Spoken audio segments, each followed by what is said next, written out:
My mom told me not to talk to strangers on the internet, but I'm glad I didn't listen. This is the Certified Noonas, your sisters in the love of Asian entertainment. Hi, I'm Amanda. I'm Jessie. I'm Natalia. And I'm Sky. And we're back for everyone's favorite episode. And when I'm like not exaggerating that there's only one thing that gets people more hyped than what we're watching, and it's anything gay. That's it. It's like, if it's something that's like really gay, people are like, yes. But then if it's what we're watching, people are like, I want to know. They want to know. The people plead with us for the knowledge. People have spoken. Watching. Yeah, they said, we want to know what your eyeballs have been looking at every month. So we're here to deliver with our, what we're watching. It's the same format we do every month, where we talk about what we're watching, and then if that's it, we each pick two main ones, and we do a little roundup. It's just how it works. And every month, randomly, it's selected which order we go in. And unfortunately, even though you've been listening to me do this whole intro, you got to keep listening to me because I'm number one this month. So I will be continuing. Just go into it. And I would like to start off with, I want to take you on a little, mind journey today, where imagine the year 2017. Okay? We're back in the year. The show came out. It was a Chinese show. And it was canceled right when it was getting good, okay? Because it was too gay for China.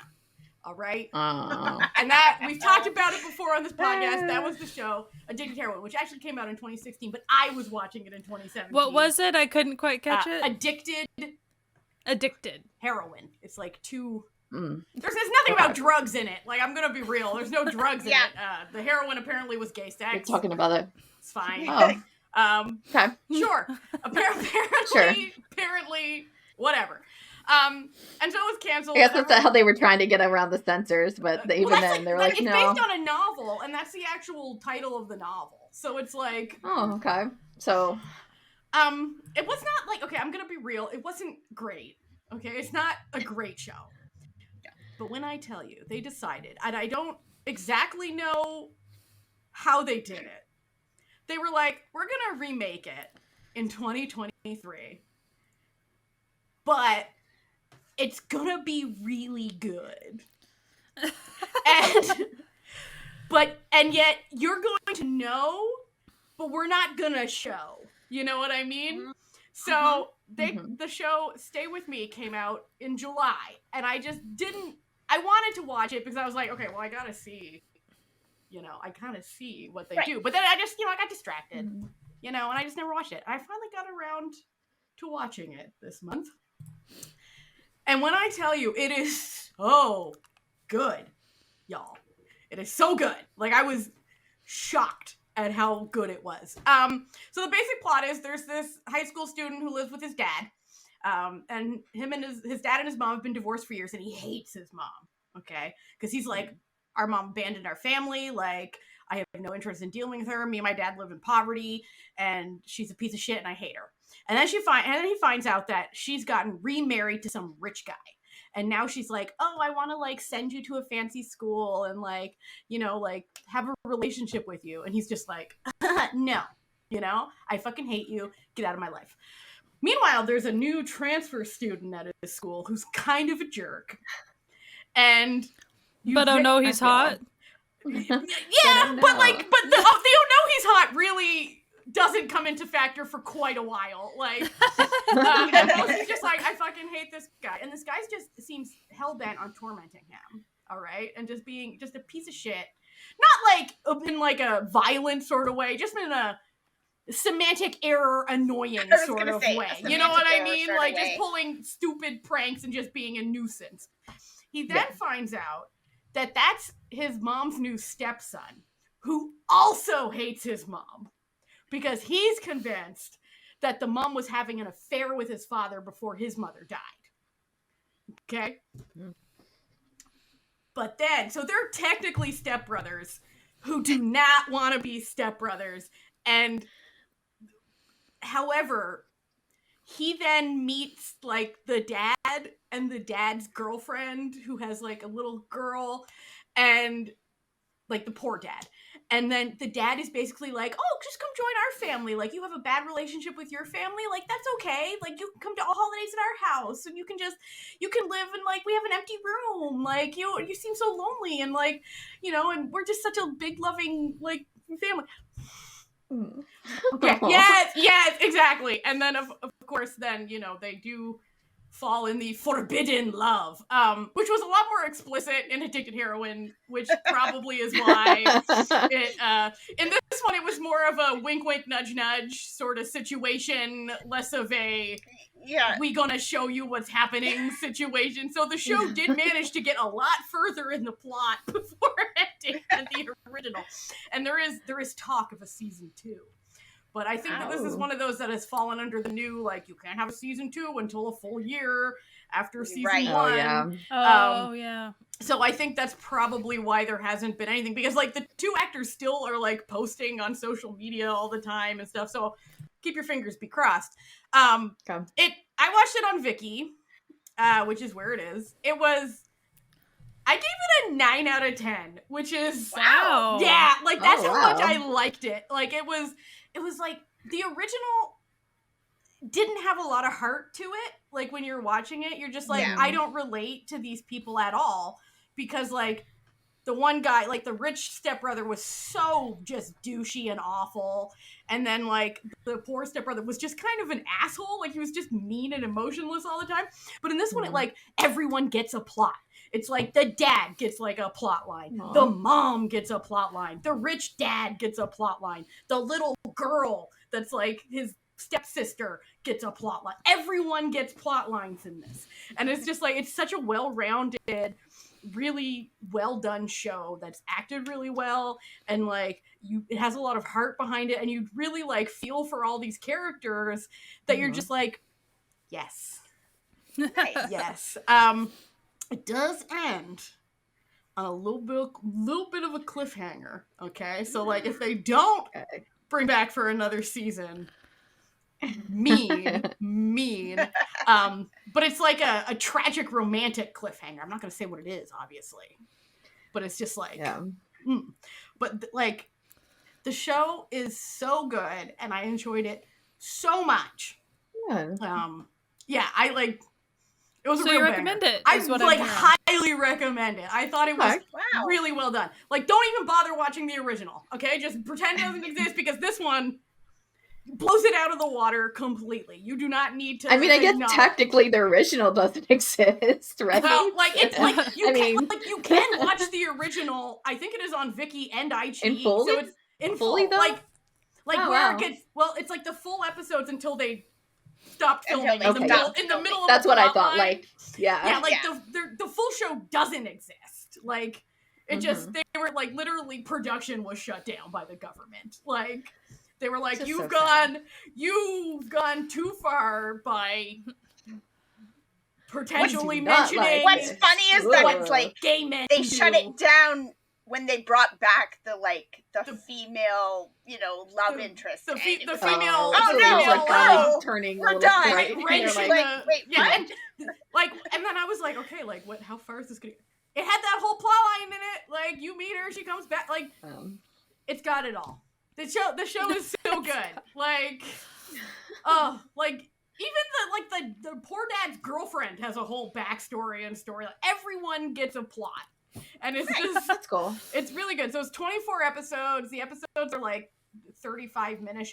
So it's not like a super long show to watch, but it was just really well done. It was really, like... Cool. It gets the old thumbs up from Natalia. I thought it was great, and you should watch it if you like that sort of thing. Perfect. Jessie, what's one thing that you've been watching? So this one is like... When I'm gonna tell you it, you're fully gonna be like, why did you watch that, Jessie? Because it doesn't sound like a Jessie drama. It's fine. Some things do. Some things, yeah. TikTok got me, and I was curious, and I did this is something that I did take a while to watch. I was only watching a couple of episodes here and there, but I was just so intrigued by it because I do watching dramas that have they're popular, but they're they're popular because like there's something that like happened and it was like an older drama too. So that's like kind of the like going force on like picking up and just kind of seeing it, because it's like watching classic dramas from other countries. It'd be just like, you know, like something that like here they would be like, oh, this is a classic, you should watch it, and you just kind of want to see what it's like. So it's a J drama. It's from 1995. Beautiful. It is called Say You Love Me, and it is actually a longer drama because it was 12 episodes, but like I kept seeing TikTok clips of it because people were talking about the romance and everybody loved the romance on it, but when I looked it up, it actually like was like really popular in just like the romance itself, but also because the main lead can't hear, and it like spurred this wave of like Japanese sign language classes. That's because cool. of how popular this drama was. So the basic setup is it's this girl who is like a struggling actress meets up with this guy who is deaf, Koji, and they just kind of like instantly have a connection. Like he sees her rehearsing some of her lines at this like outdoor stage, and he's kind of like immersed in her just like how like visually she is, and they just kind of form this connection, and then they fall very fast. It is like one of those like very like sweeping like epic like love stories, and the drama like follows kind of their relationship and also kind of what like is hard about the relationship between the two, and especially because she's younger. It's not like she's an adult, but she's younger and he's like older, so and he's had more relationships than her, but they're also kind of struggling like with her being so like vocal, and like she's in theater and she loves talking, and she spends like a lot of time, even when she starts to learn sign language, she talks all the time, like even like when she's using sign. And it's kind of like struggling with him because he's also like the complete opposite than her, because he's very like more reserved. He is in the arts though. He's a painter or an artist, so they do have kind of that in common with each other. So the drama really is just about the relationship and kind of the struggles of them being together, and kind of like it being such like a very like passionate love story. It's not like a thriller in any way. It's like just strictly like a love romance. Like it's got the intensity of Romeo and Juliet, but it's not Romeo and Juliet. Like don't get worried by that statement. It's not like a remake. I'm just like that intensity that like Romeo and Juliet has in that very beginning when they first meet. That's kind of where this lies. And she's like super cute and she's like super outgoing. It is her name is Tokiwa Takako. Let me see what her most recent stuff, because she's been doing a lot of. Oh yeah, she had a support role in the Maiko, the what's it called, the Makanai Netflix. But she's like been in everything. She's super prolific in the amount of stuff she's been. She's like kind of kept up with that that level of popularity. But it was like a really interesting thing to watch, especially because I don't think I've ever watched anything Japanese in that time. Like I don't think it's the oldest thing I have watched, but it's definitely like there. If we're talking about dramas, I've definitely watched older Japanese movies. But it was like interesting to kind of see, especially because it is such a like a big drama in Japanese entertainment. Like it's got a history to it. And like people still reference it, like, and every TikTok that like I saw about this, because it was like a week I was getting spammed with like clips of like this drama, and I'm like, why is it so popular, and why is TikTok telling me to watch this drama from 1995? But like everybody was like, it, both in English and Japanese, people were commenting about like how they used to watch this, or they remember their parents watching this, or like how like glued to the TV everybody was to see this drama kind of come out. So I was like, you know what, I might as well watch it. And it, like it's it's fine. I think like if you were into romance, you're gonna really like this drama. Because like they do have like kind of the normal like things and mishaps that happen, but like it's definitely not something you should feel like is going to be bad. Like there's nothing like super bad that happens. You know, there's just kind of like, who will they, won't they? Oh, there's like the other guy. Oh, the ex-girlfriend is coming back, like that sort of thing. But like it's not like a thriller. Yeah. But, so is the lead dude character a painter? He's a painter.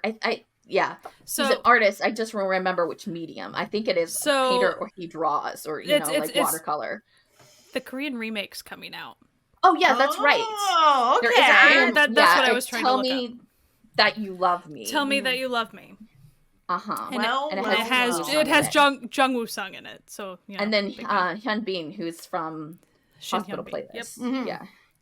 So so that's probably what the reason. But like the Japanese one, it was like purely and like it was so popular in those TikToks. Yeah. Like people to this day are like, oh my gosh, it's this drama, or like, oh, I remember in middle school going and watching this drama. Like it was a huge thing, like huge deal. So I was like, that's interesting to kind of like pick this up to watch it that way. But I think the remake's coming out soon. Yeah, it says 2023. The 27th. 27th next week. This week. The day this comes out. The day this episode comes out. It's been on my radar because I'm like, that looks like a really like the tone of it looks really good and stuff. So I was like, that would be really fascinating to watch. Look at this fortuitous. Let's just say I purposely did this. I purposely timed it. It wasn't an accident at all. No, it's not at all. And this is actually a drama that I actually watched like towards the beginning of this month. So it's been a couple of weeks since I've even like touched it.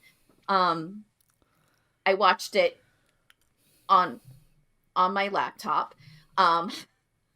So do with that what you will. But yeah, I like there like is the whole thing where like there is a lot of like dramas out, especially now. I think there's been this wave of like with deaf representation in characters, so that also could be why it's being pushed a lot too, not just because of the K-drama remake, but like also I have personally been watching like a couple of J-dramas that have, you know, like a representative character who is deaf. But like it's one of the like the cute things about it, which is like it's so like perfectly like 1995.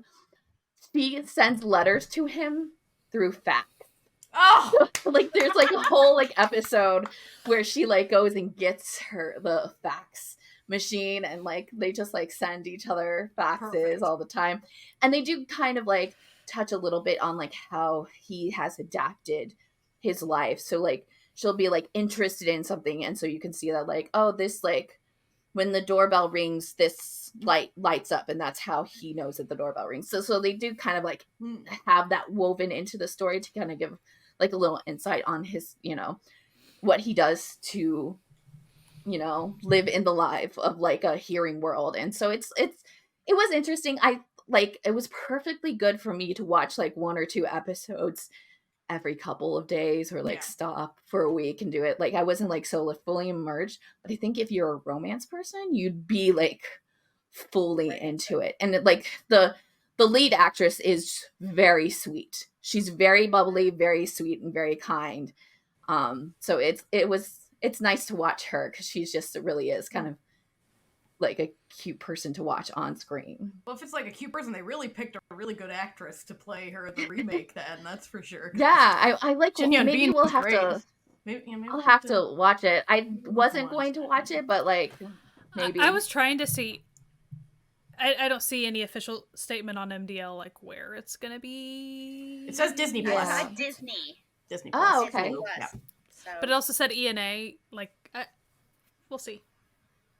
So hopefully Hulu American side, but we shall hopefully see. if it's Disney Hulu, it actually comes out.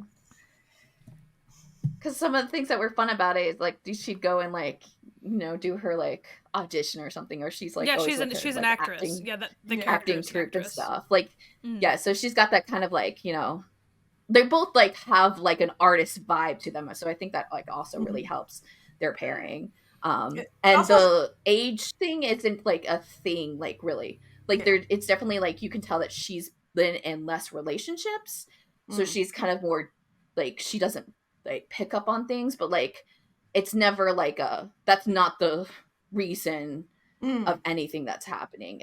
And they might have like I don't even know like what the actual age gap is supposed to be. The actor and the actress have an age gap, so like it could be just that like they just have a larger gap than the actual characters are supposed to be. So yeah, we'll see. Like we'll check it out.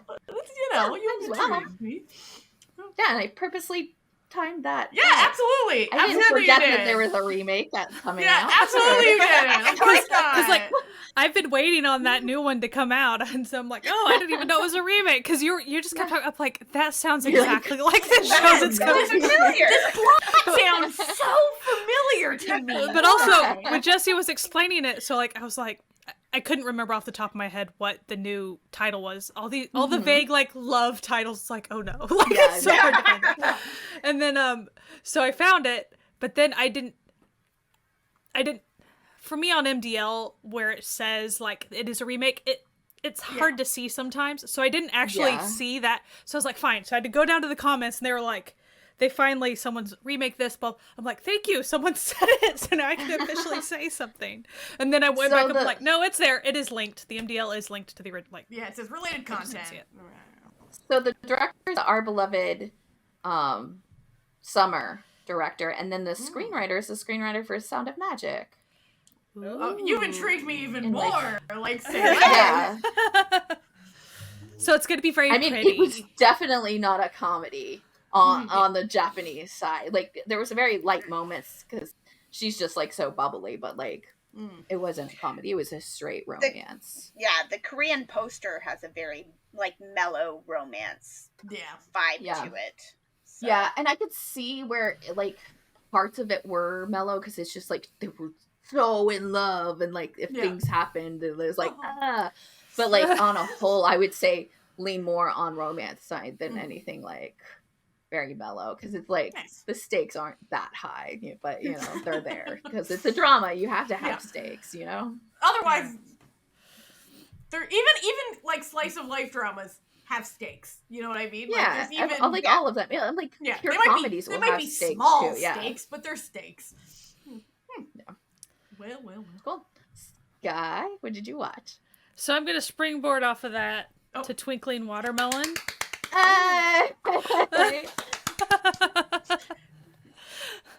So I binged Twinkling Watermelon. I've been pressured a lot to watch. I just haven't picked it up yet. But also, it's so hard. That's the big thing. Yeah. I also made an effort. I did not want to pick it up until it was done. I really, because I knew I was going to be very upset. Especially when you're dealing with time travel and stuff. Like, I know better than to wait until it's done. So I don't want to give a lot away about this, and I'm not going to, so I'm going to keep this super vague. But essentially, we start in the present with this high school. He wants to be a musician, but like, let me back up. He's a part of a deaf family. His parents are deaf, and his brother is deaf. His older brother is deaf. He is hearing. And so he ends up, he does, of course, a lot of the interpretation for his parents all the time. They kind of run businesses here and there. Like, so he's always from a very young age has been the voice of his parents to the other, the hearing world. And it's the way they show all that, even the like young kid character. The young kid characters are like, the actors are so good.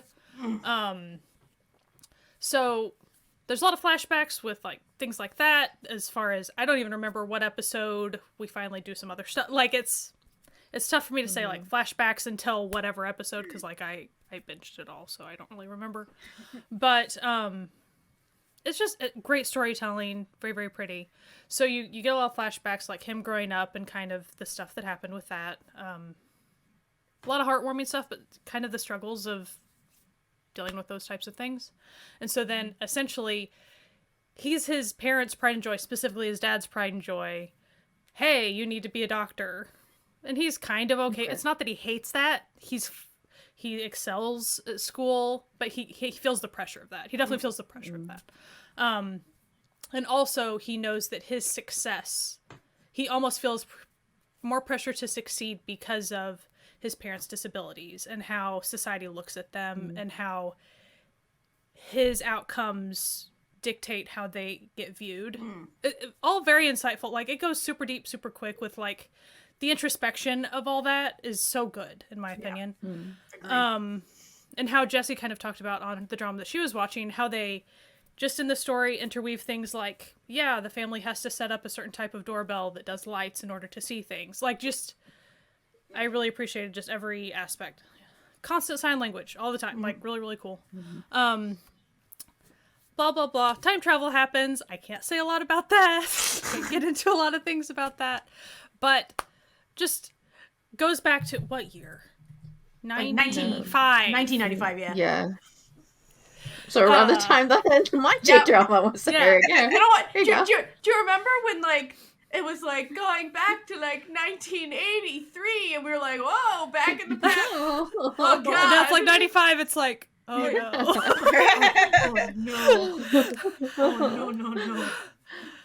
Oh, one thing I did want to say. So this main character, he excels in school, and he kind of eventually is going to maybe go try to be a doctor or whatever. But, like, he loves music. He fell in love with music, but he kept it a secret from his parents because it's not like a world that they can really participate in.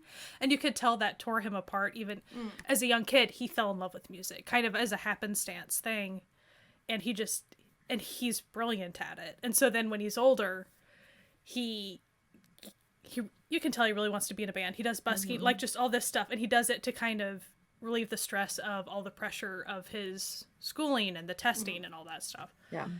And so he gets in an argument with his dad, and it's this whole thing. And so then time travel suddenly happens. Poof! And just a lot of the machinations of the time travel, I don't even want to get into it, but, like, it involves a music store, and it's really cute. Like, the way they kind of keep having kind of a facilitator of that, a character that is kind of funny. But then he shows up in 95, and he meets these high schoolers who are trying to start a band to woo a girl, because, of course, that's why you start a band to woo. Obviously. Of course. Obviously. Exactly what you do. What other reasons are there to start a band? Does that high schooler that really wants to start a band even really know how to play guitar? No, he doesn't really quite of get course it very not. much. Learn along the way. But he wants to woo the girl. So it's really, really, it's great. The music's great. I can't get into a lot of it because there's a lot of complexities there. But then there, even in 95, there ends up being a character, a high school girl. She's deaf, and so, like, that's a thing, and you kind of see how in her privileged family how she was being mistreated and stuff. So, like, and how that affected her. She's an artist, and it affected her schoolwork and all these things. But you can tell she would, see she didn't really have friends, and how she was not allowed to learn sign language because then people would know that she was deaf. Like, it was this whole thing. It was, like, actually hard to watch a lot of that aspect of it, But, like, it was hard to watch in a way that this has happened to people. Oh, yeah. Like, which is what makes it hard to watch. It wasn't, like, outlandish. It was just realistic, sadly. Yeah. But as far as, like, what I loved was the high schoolers, they acted like high schoolers. They were pretty empty-headed sometimes with the way they would go about doing stuff. And it would always be like, oh, that is the way high school boys act about trying to have a band. Like, that's exactly how they act. And then there's a lot of sweet moments. Again, I'm not going to get in, so, like, no spoilers. So, like, that's what you get for Twinkling Watermelon. I really, really highly recommend it. The time travel is really cool. That's my jam, though. Like, so I already knew I kind of wanted to watch it, but Natalia and Jessie had, like, watched it or watched parts of it, and they were like, you must. Like, yeah. That was the thing. So, like, I really like it. I'm still not done with it. But, like, every, like, moment of watching it, I was like, this is another Sky thing. Like, this is another Sky. This is, like, perfectly a Sky drama. Like, she has to watch it. So that's, like, why I'm, like so excited that you're watching it, or you watched it, because I was, like, so, like, this is, if you like listed everything that Sky has ever said that she likes in dramas, they put it in this show. Like, it just was like, at this point, like, she has to watch it no matter what. Like, like, Put down all the other dramas. When I was watching it, I was actually trying to think about tonally how I would explain it. I still think it's actually it's kind of a positive, bubbly show overall. I'm going to be like, in moment to moment, it often feels hopeful. Like that's kind of the general vibe. But there are not really mellow moments. There are a lot of, there's heartwarming moments. There's heartbreaking moments. There's a lot of meat to it. There's a lot of introspection.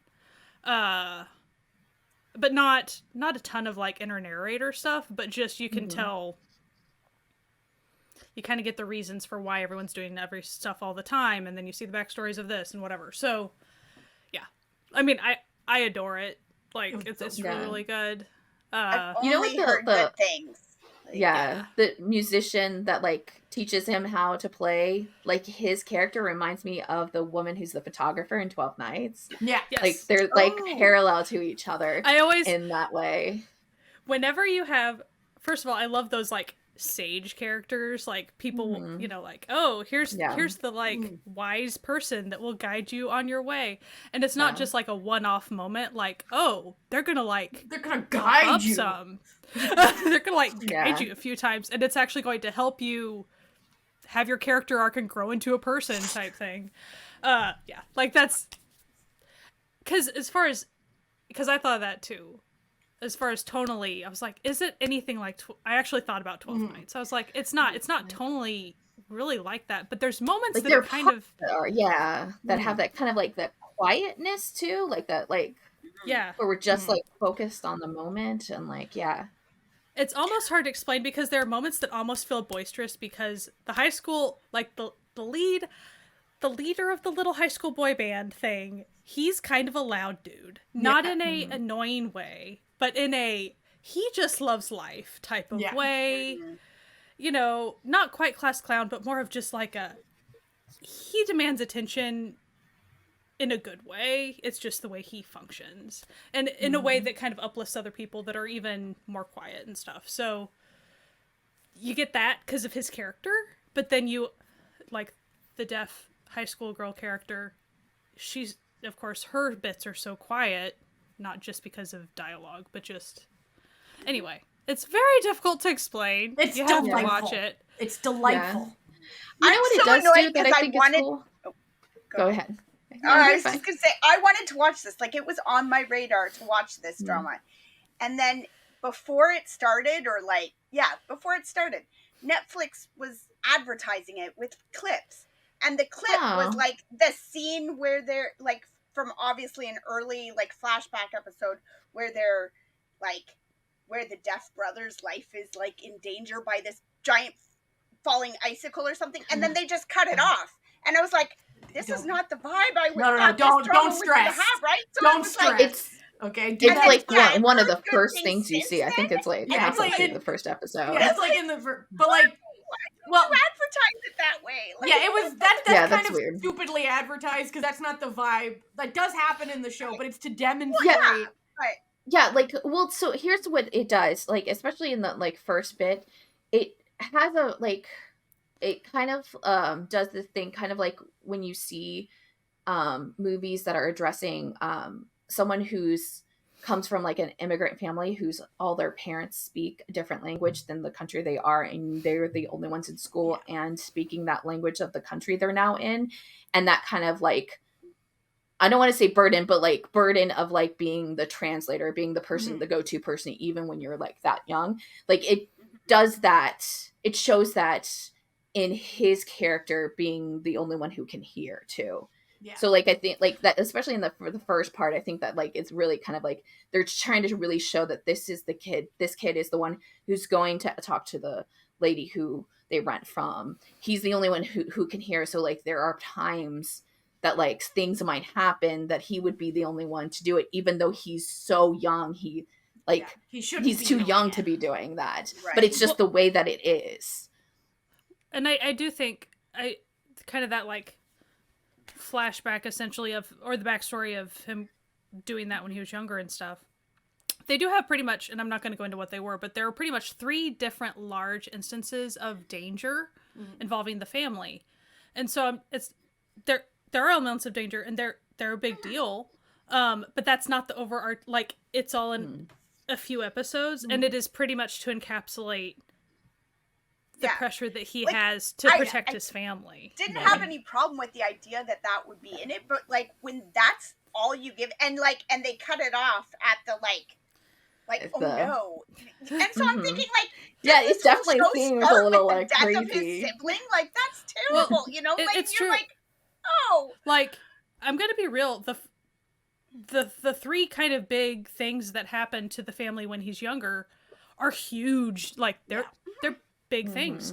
Sure. And definitely in the midst of one of them I was like, oh poo, this is gonna be like sad like right off the gate.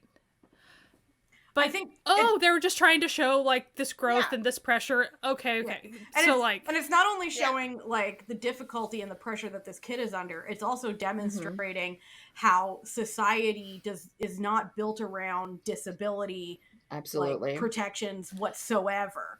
And so it's like, because there's very easy ways that this kid couldn't have been under this pressure, but it wasn't the parents' fault that he was. So it's like, you know, like it would be very easy for there to be freely like available sign language interpreters for if you have to talk to the police or something, but there aren't. Right. And so it's demonstrating like there's no reason why a 12-year-old should be the official translator between two people in a legal dispute. There's absolutely no reason why a 12-year-old should be the translator in a business like setting. But because society isn't built around like disability, like, you know, aid, like, you know, advocacy, equalization, like disability equalization, then these families are left with only a 12-year-old being the one, like, and not even 12, like 9, like a 9-year-old being, you know, and that's ludicrous. You know what I mean? Like that's there's no. But I do want to say, and that's why it's kind of difficult to discuss the tone of the show, because and it doesn't feel breakneck or anything. It doesn't feel like way over here, way over there. But I'm just saying, there are moments of the show that are kind of more boisterous and much more uplifting, because you get like silly boy band vibes essentially, and oh, the girl's cute, you know, like all that shenanigan essentially, which is very fun and silly. And he's trying to flirt with girls, you know, just be smarmy or whatever. But then you do have like, oh, there's like this serious stuff too. So I mean, but it handles it all very well. It's all very gradual. It's got that like slice of life vibe to it, like, but like there's also fantasy involved, and also like time travel. And it's like, and like when they're in school, it is like a, you know, like a school drama, you know. So it's got this kind of up and down, but it definitely doesn't like do it in a way that like you're jarring. It's jarring. No, it's like, excellent. It's excellent. See, I get, it's definitely like a me type drama, because at first, there was even something that I hadn't seen before, as far as there's a moment where, hey, let's say present time, for lack of a better term, and the dad eventually has a chicken restaurant, but it's something like speechless chicken, to where you don't have to like talk, of course. And so he has this turntable thing that's a chalkboard in order to like talk with people, and they show him using it to like brag about his kids and stuff. And I had just never even seen anything like that before. So, like, my mind was freaking blown that was, like, so easy. A cool thing to use. And that's such an easy thing to do, right? Like, and if you think about the amount of people, it's not just deaf people, like, people on the autistic spectrum, you know, just traumatic brain injury. There's just a bazillion people that literally, so you just have lost your voice for the day. Like, it would have been so, like, just having that always. Yeah. So, like, my mind was blown, like, this freaking chalkboard thing, like, why I was so, like, harping on this. But then, like, later on, they're like, this is kind of where the idea spurred from. I'm like, are you kidding me? You gave me a recurrence of the chalkboard. Like, I was losing my mind just about the chalkboard. No, it's such like a well-rounded, great drama that I think that there's something in it for literally everyone. Like, I agree. But it is also very much a Sky drama. It's exactly a Sky drama. Like, and I do. Sky. And some people maybe don't like how it ended. I thought it was great. I think it's appropriate for the drama. I think it's all good. Like, and I'm just saying, there are moments of danger in the beginning because life did that to them, but you don't start off necessarily like, oh, everything's sad and horrific. Right. Or Grim, anything, yeah. so It's not a grim show by any stretch. But, you know, like, for instance, there's a fire situation, and when you're in the middle of that for 20 minutes or something, it's kind of scary. Like, you're kind of really concerned about that. But things are fine. So, since it's early on, some people might want to put it down or be like, is this what we're going to be doing the entire show? No. You don't do that the entire show. No. It's lovely. But the band stuff's really cute, too. Oh, Like, Amanda, also really the main, his father is played by Hot Daddy. Yeah. Hot Daddy! Yes. Yeah, fine. Hot Daddy That's why it was on my radar. So. Hot Daddy doing sign language. Doing sign language and being super good dad. Like best and dad still ever. hot. That, you know what? Good dad, sign language, kind, loving. He got hotter. I don't know. Put it out there. So yeah, that was my long rant about long discussion marketing moment. Love fest. How about you, Amanda? I started watching a drama that just started this week, so it's only got one episode, so you don't have to worry about me spoiling too much, because there's not much to spoil yet. It's only an episode. It's a Thai drama called Pit Babe, and it is a racing car drama. It's, you know, I've heard. Duper gay, because this is based on an Omegaverse ADO It is indeed. It is story. indeed. And when I tell you, they did not say that in any of the marketing whatsoever. So TikTok has been so funny about this one. Like, everybody was like, dead blind, what? okay? You go in dead blind about it. And then it's just all of a sudden they're talking about alphas all the time, and you're like, he's a special alpha, okay? Special alpha. Oh. And he's got, you know, magical super race car powers that the main character, if he has sex before he goes out to race, it heightens all of his senses and his awareness, so he can, like, special feel the vibrations of the track and stuff. It's so funny because, like, hard to understand? Normal people, it's usually the opposite. Like, make sure to not do that before you go on. Do your sport. He needs his pheromones to be activated so that he can hit that racetrack and be on the top of his game.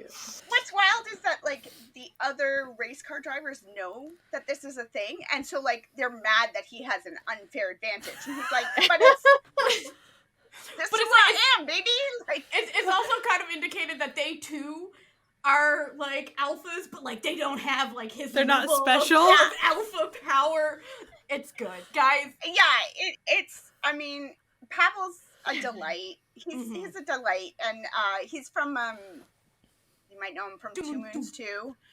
He's done some other stuff too, but like that's sort of his big one, and he's just delightful. Like, his friends all know that he's just a big hoe and he's good at driving, and he you know, then there's this cute little nerdy guy who's like, I just want to drive.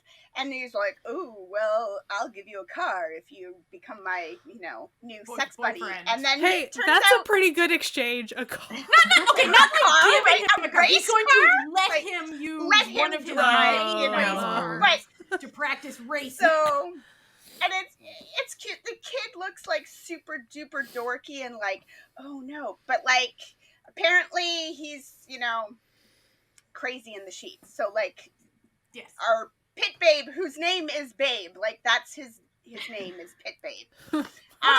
His name is Babe, but like, well, he's in the they pit, call him. right? Other people call him Pit Babe, like multiple times. You're like, really? Okay. Of the, you know, the racing pit. You know, it's a racing pun. It's a little racing pun. We're having some fun here. We're all having fun. So it's like, no, and then of course there's like intensity because it's you know, two race car teams, the red team and the blue team. Classic. And I mean, they've gone all out for creativity here. It's very Cars, you know, like. Does it the blue need team to is be our creative? good team, right? Is our main team, and then there's the red team that has like all this sponsorship coming in and all this stuff, and so maybe they're going to overtake the blue team now. And what I sort of love about that indication is just like having a sponsorship doesn't make you better at racing a car. No. Like, it genuinely doesn't. So it's just like, no. Like, okay, you have, I mean, having the money for better cars and better engines and better everything, yes, that's a big deal. It does help, but yeah. But if you can't drive the car, you can't drive the car. You can't drive the car. You know, I mean, I guess you can also try to somehow sabotage the race car sex power, but like, look, I don't see how you would sabotage a space power. Have sex. Can be a really big tease. Is there an opposite of like Viagra, like something that's like? It's like, listen, I'm just gonna edge you so you don't have that edge on the competition, you know what I mean? But no, like, I don't see how this could collectively do anything. Maybe you seduced him so he missed it. I don't know. I don't know. And so they, like, the other racers will kind of like tease him and make fun of him, you know, like, oh, if you didn't have this, and he's like, psh, like, I am not complaining. I have sex and win races. Like, I'm living my tough best life here, okay? You know, I can't help it that my alpha genetics have made me better at this job. Like, it is what it is, you know. So, but he's very enamored of his little dorky love interest named Charlie, and you know, the first time they meet, the rest of his crew is like taking bets, like, oh, he'll only be here for a day. No, he seems different. I think he'll last 3 days. And then, like, dude's having overnights, like, and is still there, you know, like a week later. There's this one scene that I was like, y'all, don't be calling me out this way, where they have, like, the little dude sitting in, like, the guy's apartment, which this apartment is ridiculous, by the way. Instead of doorways, it's just like they, like, hammered out a chunk of wall. I'm like, this is the most dude cave apartment I've ever seen. But he's like sitting there, like, on his computer, and he's like, oh, like, what are you doing? And he's like, oh, I'm, like, a freelance editor. And he's like, oh, are you a programmer? And he's like, if I was a programmer, I'd have money. He's like, oh, so you just, like, edit video freelance? And he's like, yeah. He's like, well, no wonder you're so poor. And I was like, hey! Shut up. Hey now! You listen hey now, enough! Get out of here! But, yeah. One thing I am, like, that so far, anyway, that I kind of enjoyed about the first episode is that it is very sexy. Like, the kissing scenes and the stuff that's there is very sexy, but without kind of crossing over into that, like, we have to, you know, strategically place lampposts kind of stuff, right? Like, which is kind of nice, because it feels like a lot of the stuff has gone really heavy into the, like, we're seeing a lot of butts and whatever, which nothing is wrong great with a butt. if that's what, no, nothing wrong with it if that's what you want to watch, but it's kind of nice to also have the other options available as well. Now, Amanda, I don't want to, like, you know, rain on your parade, but I have a sneaking suspicion we're gonna see some butts, okay? I wouldn't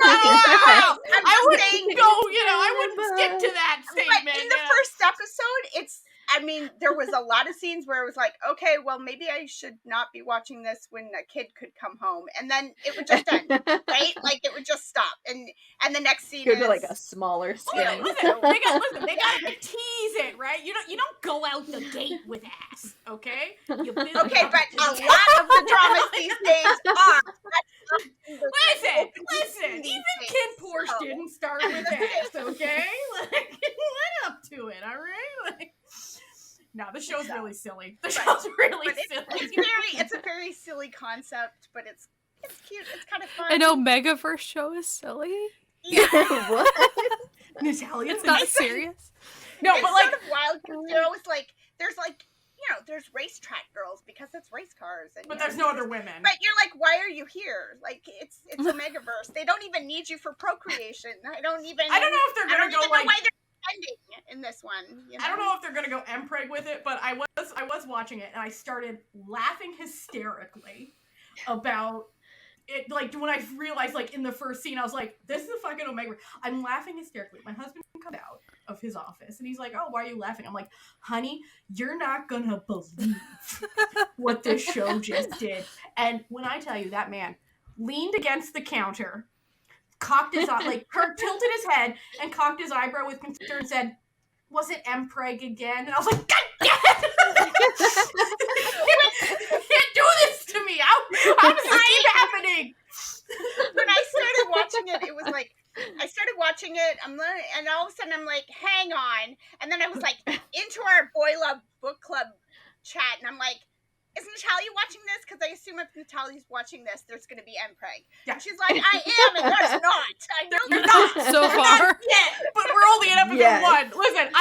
Okay, while I we think have a that full this show, season, Natalia. Yeah, that's true. We have a full like, season. To be honest, as like the first Omegaverse offering in, I don't think they're gonna go as far as I assume the novel went. I haven't read the novel yet, but now my morbid curiosity has taken me over, where I'm like, okay, I should probably go investigate. But like, I don't think this show's gonna have Mpreg. I could be wrong. Listen. So we're writing that down. That this is the prediction. Listen, what's gonna happen is this me saying that's gonna be clipped out, and then later someone's gonna be like, when Pavel's giving birth, it's gonna be like, damn it. Well, you got me. Was Mpreg all along? But no, for anyone who doesn't know, I constantly read things like mangas and manhwas and like fics that are untagged Omegaverse, and I get like, I'm like, oh, this is really interesting, and then suddenly they pull out an Omegaverse on me, and then I'm just like, how does this happen to me again? It happens to me at least once a month. I get Omega. So it's untagged. It's untagged Omegaverse, or it's untagged Mpreg in particular. Both. I've been done dirty so many times. One time I was reading a book. It was a translation of a Chinese novel, and when I tell you, I was like 300 pages in. 300 pages. Like, we were almost to the end, where suddenly they were like, oh, and by the way, he's from a line of men who can get pregnant. I'm like, I can't believe you've done this to me again. Just P.S. Just it wasn't a fantasy novel. It was like a domineering CEO gay thing. And I was just, why? They could have just adopted a kid. Like, why? It gets me all the time. That's what I cheat, by the way. If you are unsure what Omegaverse is and all those things, you can go Google for yourself. Yeah, don't worry. Just there be are careful. lots of people talking about it. Yeah, don't worry. You'll find the information you need. This is not like some secret underground thing that like hundreds of millions of people are into. Listen, it was invented by the supernatural fandom and has taken off ever since. It's a wild time, okay? Enjoy the depravity that we've just introduced you to. But don't blame us, okay? You've been warned. Yeah. You've been warned. Mm-hmm. Ugh. Incredible. You can watch Pit Babe on IGE for anyone who watch it. So, if you know me, you know that there's certain things that I really, really love in dramas. One of them, contract. Omegaverse. Shut up. Get out of here. Stop with your filthy lies, guy. Nice try. One of them, contract marriages.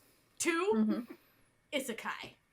3, which if you're unfamiliar with isekai is, it's when you get like, it's sort of like a time slip. You can get sent back in time. You can get sent to another world. You die and then end up in a new location. Okay, that's basically an isekai. And then 3, Sung-hoon.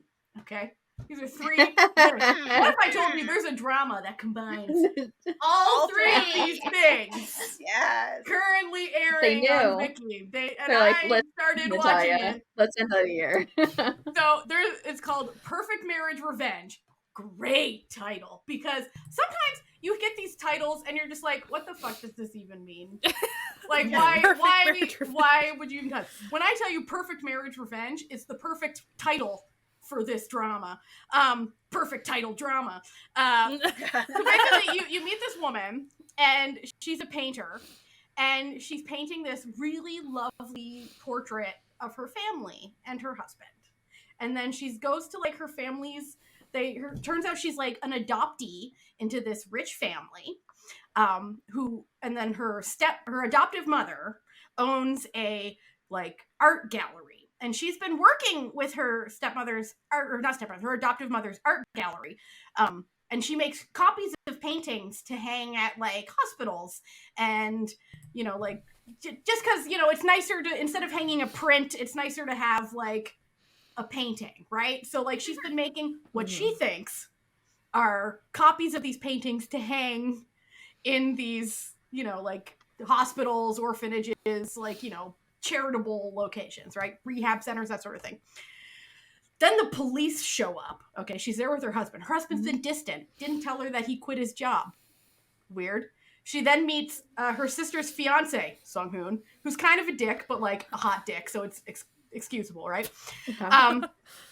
Then the police show up and is like, you've been selling like illegal copies of paintings, like you've been doing art, you've been doing art fraud. And then her adoptive mother's like, it wasn't me, it was my daughter. My daughter's been doing the art fraud. Okay. Then she finds out that her husband is in love with her sister. She's been accused of art fraud. She takes off. She's like, what is happening? What's happening? What's happening? What's happening? She gets into a car accident, goes into a coma, but then her adoptive mother comes to be like, I hope you fucking die. I've always hated you. Fuck you, bitch. You're the worst. I'm glad you're dying. And then she dies. And then wakes up the week before her wedding to her husband, trying on her wedding dress. And then she's like, you know what? There's getting shine. You know what? Because right before she dies, her adoptive mother was like, you know, this is your fault for just being so naive and nice your whole life. Like, and letting people take advantage of you. And she's like, well, guess what? I'm not gonna fucking do now that I'm back. Like, that I'm back, bitches. I'm not gonna be nice to fucking anyone. So she's like, to her fiance, she's like, the wedding's off, bitch. I know you're in love with my sister. We ain't doing it. And then her sister's recently been trying to like get with Sung-hoon's character. And she's like, so she goes to Sung-hoon and is like, you should just fuck off with my sister. You should marry me instead, because I'm going to be much better for your whole like corporate business shenanigans than she ever could be. Because even though I'm adopted, I'm the oldest sister of this family, and my dad doesn't actually care so long as it works out well for his business.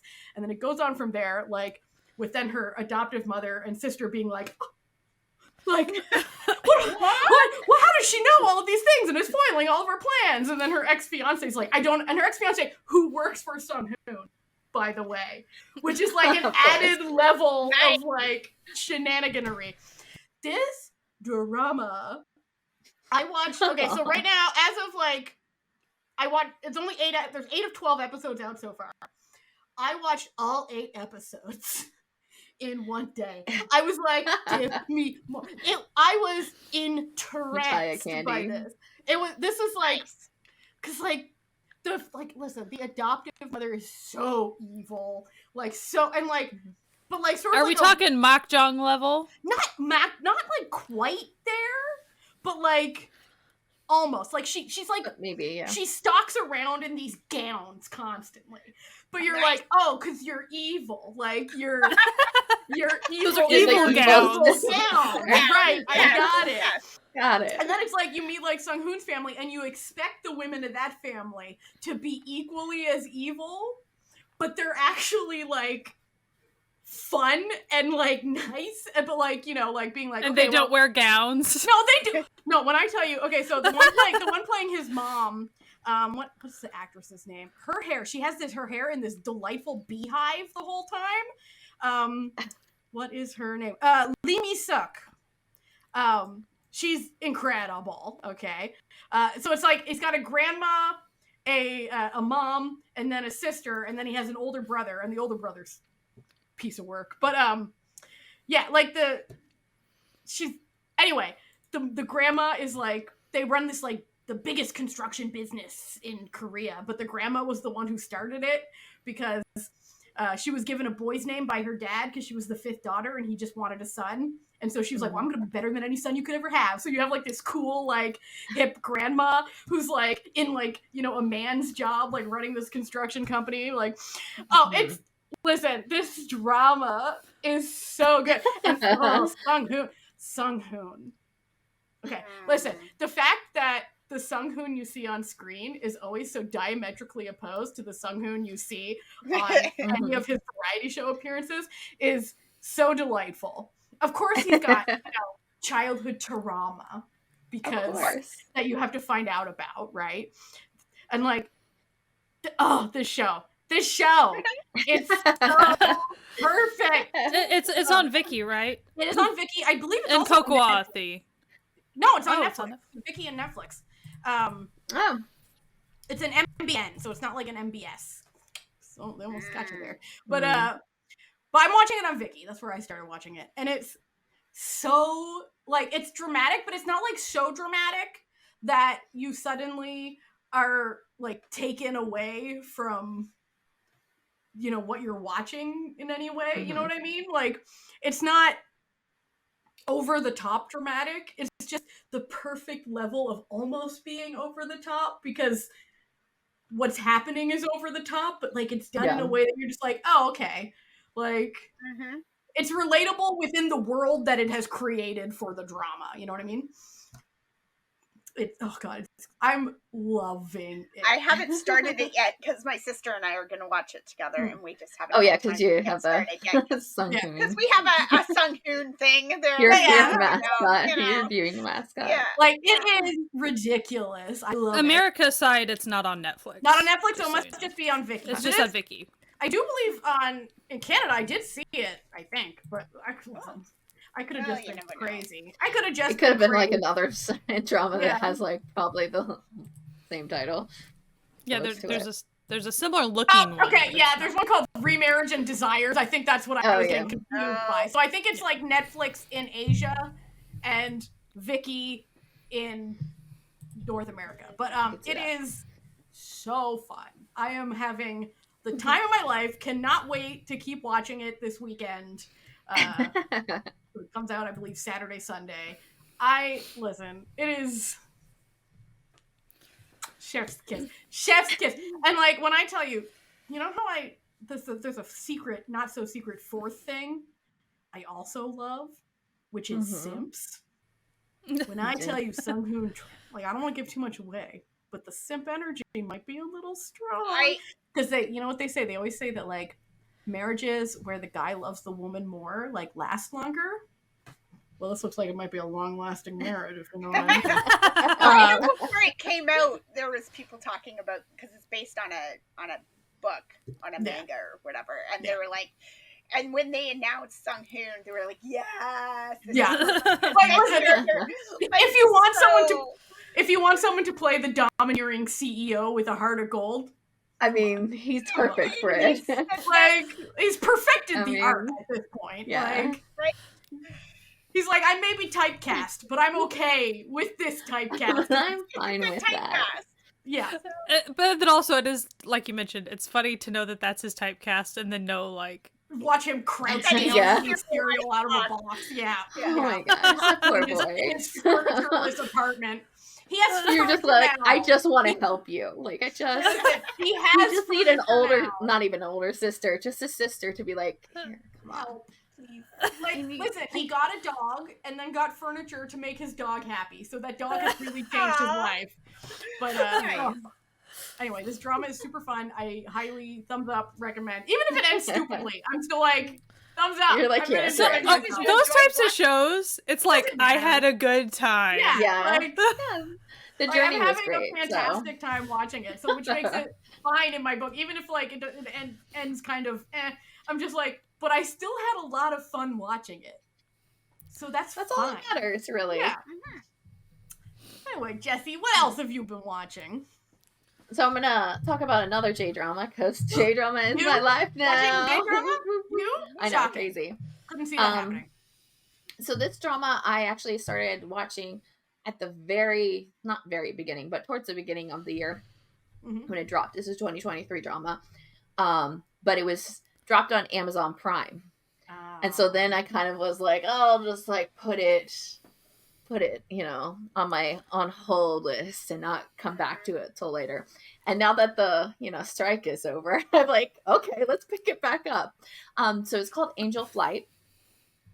It's a fairly short drama. It's like 6 episodes. Mm-hmm. So it's an easy watch, especially because it's also on Amazon Prime too. So a lot of people can find it. And I had like first wanted, like, I looked into it because the main actress is the one who, if you've seen The Journalist, which dropped on Netflix, another J-drama, it's her. She's like the main character on that show, and I really liked her. So I was like, oh, I'll see her on this show. And basically, the plot of the show, it's very episodic. It's a very, like, I think this is a good drama to watch with people who don't actually watch, like, Asian dramas. So, like, maybe kind of get them into Asian dramas, especially if, like, I feel like a lot of the times people just don't go into Asian dramas because the language thing is the issue, like hearing the other language or like having to watch subtitles.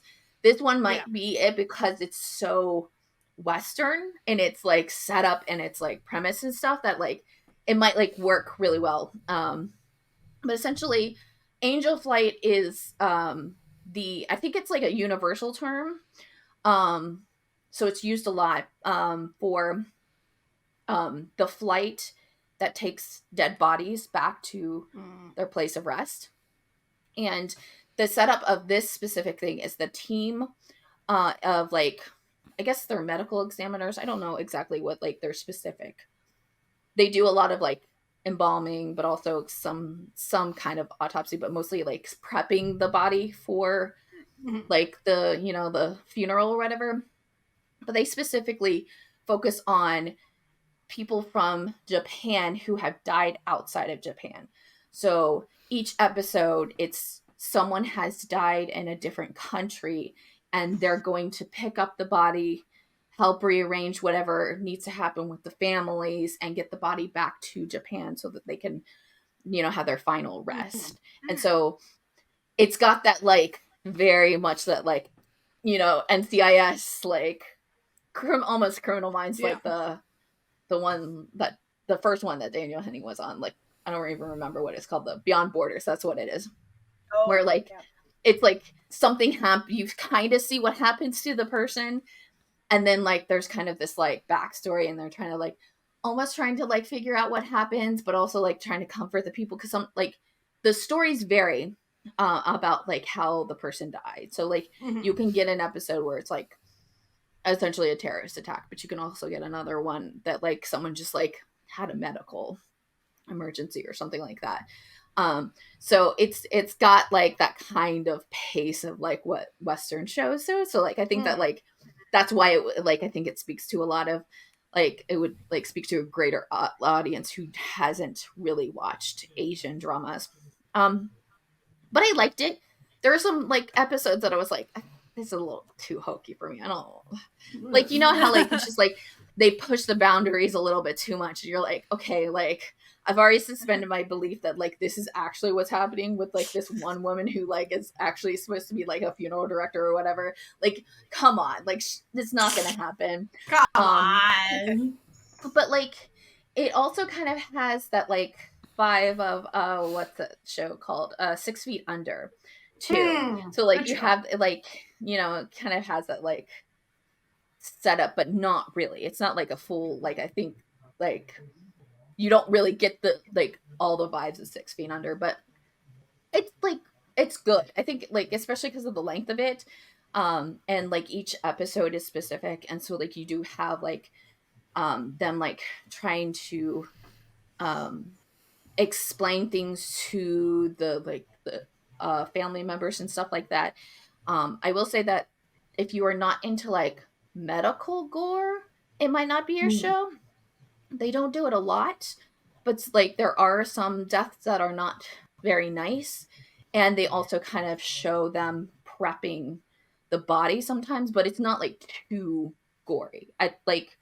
It would be stuff you would see, like, on Grey's Anatomy, like that. But, like, if that's not something you like, I think that you should probably just go ahead and skip this drama. That's fair. But it's good. I think it's set up for, like, multiple seasons. There wasn't, like, a cliffhanger, but, like, it does that, like, kind of standard trope where the main person who's, like, the boss has this, like, storyline, like, that, like, it deals with them. So, like, they have, like, maybe a death in their family, or, like, someone, like, was, like, coming together, you know, like how like yeah. CSI Miami would do, like where you're like, oh, that's the person from the past, and they're a part of this and this and it, and they had that with her and her late husband, and because of the length of the show, you only get like few like little bits and pieces of it, so you don't ever get like the full story, and it's like still like very much unclear at the end of the season or the show. So it's very clear that they were like going to make this a thing, but they didn't within. So, you know, so I guess it's, I mean, like, I guess also like it might be like full, like a produced thing from Amazon Prime too. I haven't looked that up too. I don't think it's just, it just happened that Amazon Prime picked it up. I think there is some sort of like backing that Amazon did. But I mean, I think it's like good if like you're into that kind of like, you know, murder of the week type. That's not all of them are murders, but like, you know, that like episodic, like every like with like, I mean, like, and it is good that it is a female led one, and she has the newest person who comes in, as you see, like from the very beginning. She like her first day there, it's the first episode. It's also female, so like it has like good dynamics in that respect, that it's like constantly like the female like leads are the ones who are, you know, running the show, even when the males are like trying to do their thing. It's interesting. They're always in a different country. Get out of here, men. Yeah, get them out. Get out of here. You're not wanted here. And she's very much like, I don't like men, whatever. Here. And then she'll like sweet talk. She'll be like, oh, there's a hurricane outside, but like, couldn't you just put us in a cargo? Like, come on. Like, don't worry about she's always it. like sweet talking all the like the flight crews and stuff. And she's like, but come on, this little thing. Oh, and then there's one episode where it's like a focus on a woman who goes to see, who did she go to see? Like, I can't even remember now. Like, I think it was like NCT or something. Like, she goes to see that, and then that's the one she passes away. I'm not like making, it's not like a spoiler alert. You know that the person passes away. That's the plot of every episode is someone but it's dying. like she's like an older woman, so like it's like a really cute episode. Like, yeah, it's good. Like, you do see the stories of like the family members too, you know, and sometimes it's like a little bit more like intrigue, but like also sometimes it's just like people coming to terms, and it's not like a super I crazy thing. It's not as depressing as Move to Heaven was. Oh no, not at all. Not at all. Move to Heaven is same setup, very different vibe. It does have like, I mean, like there's various like the points, especially when like because there's a lot of times when you finally have like the body is finally back in Japan and they're set up for the funeral, and so it's like the first time that the parents or the spouse or the significant other or whatever see the person, and so there are like sad moments, but like not anything like New to Heaven. No. I was buckets bawling, and I don't tears. cry watching things except Move to Heaven. I never cried during Angel Flight. It's also got some like, you know, like funness to it. Like, she's like kind of sporadic sometimes. It's not like a comedy, but it's like definitely her character can be a little heightened in like comedic effect. So it's not like fully just like sad or anything like that, but there are the, you know, sad times. Yeah. Just like a Western. Like, it's literally like the tones of NCIS or like any of those shows is the tone of this show. Like, you'll look at it and be like, oh yeah, this is like, it's like there's no way that the writer and the director didn't purposely set it up to match one of those types of shows, even though it's not like criminal show, you know? Yeah. But it's good though, and it's short, and it's a J-drama on Amazon Prime. And so now I'm shifting to Amazon Prime getting J-dramas, because now Netflix, we know, we don't have to worry about Netflix now. I can spend years on Amazon Prime getting J-dramas as well. There you go. What about you, Sky? So my Dearest ended. Oh, yes, it did. Oh, yeah. Oh, yeah. Or let me say My Dearest Part 2. It depends on how you... I'm going to talk about this now. Okay. So My Dearest is one of my favorite dramas this year, in case you haven't seen me on the internet. Like, what threw me into my Namgung-min era? This drama. So thank you very much. So it depends on... Where have I even watched it? I watched it on Viki, didn't I? I think it's Viki, right? So? Viki. It's originally a Wave, like that's the OTT it's on, like natively, but it's on Viki for us. So there were essentially 2 seasons, but when you go and click, like when you're in the platform of Viki and you're watching it, they don't number it as 2 seasons. It is straight up like 21 episodes now. So it depends on how you want. But as far as if you're on MDL, you're looking at 2 different listings. My Dearest 1 and My Dearest 2. Because nothing's simple in life. That is what we're talking about. And I think the season thing is, it's been so long now. I kept up with this drama pretty much. So like, as it was airing, to where it's hard for me to remember if I thought the season break made logical sense time-wise or anything.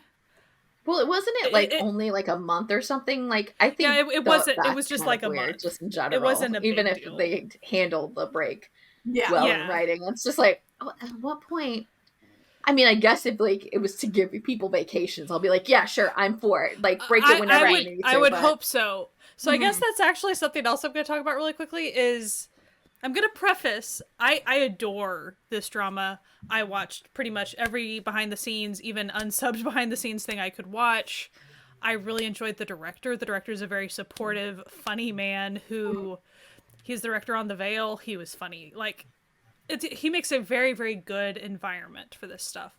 The writer, she is fascinating. Like, the cast and crew get along miraculously well. Very, very supportive, which is good because it's a very physically demanding show.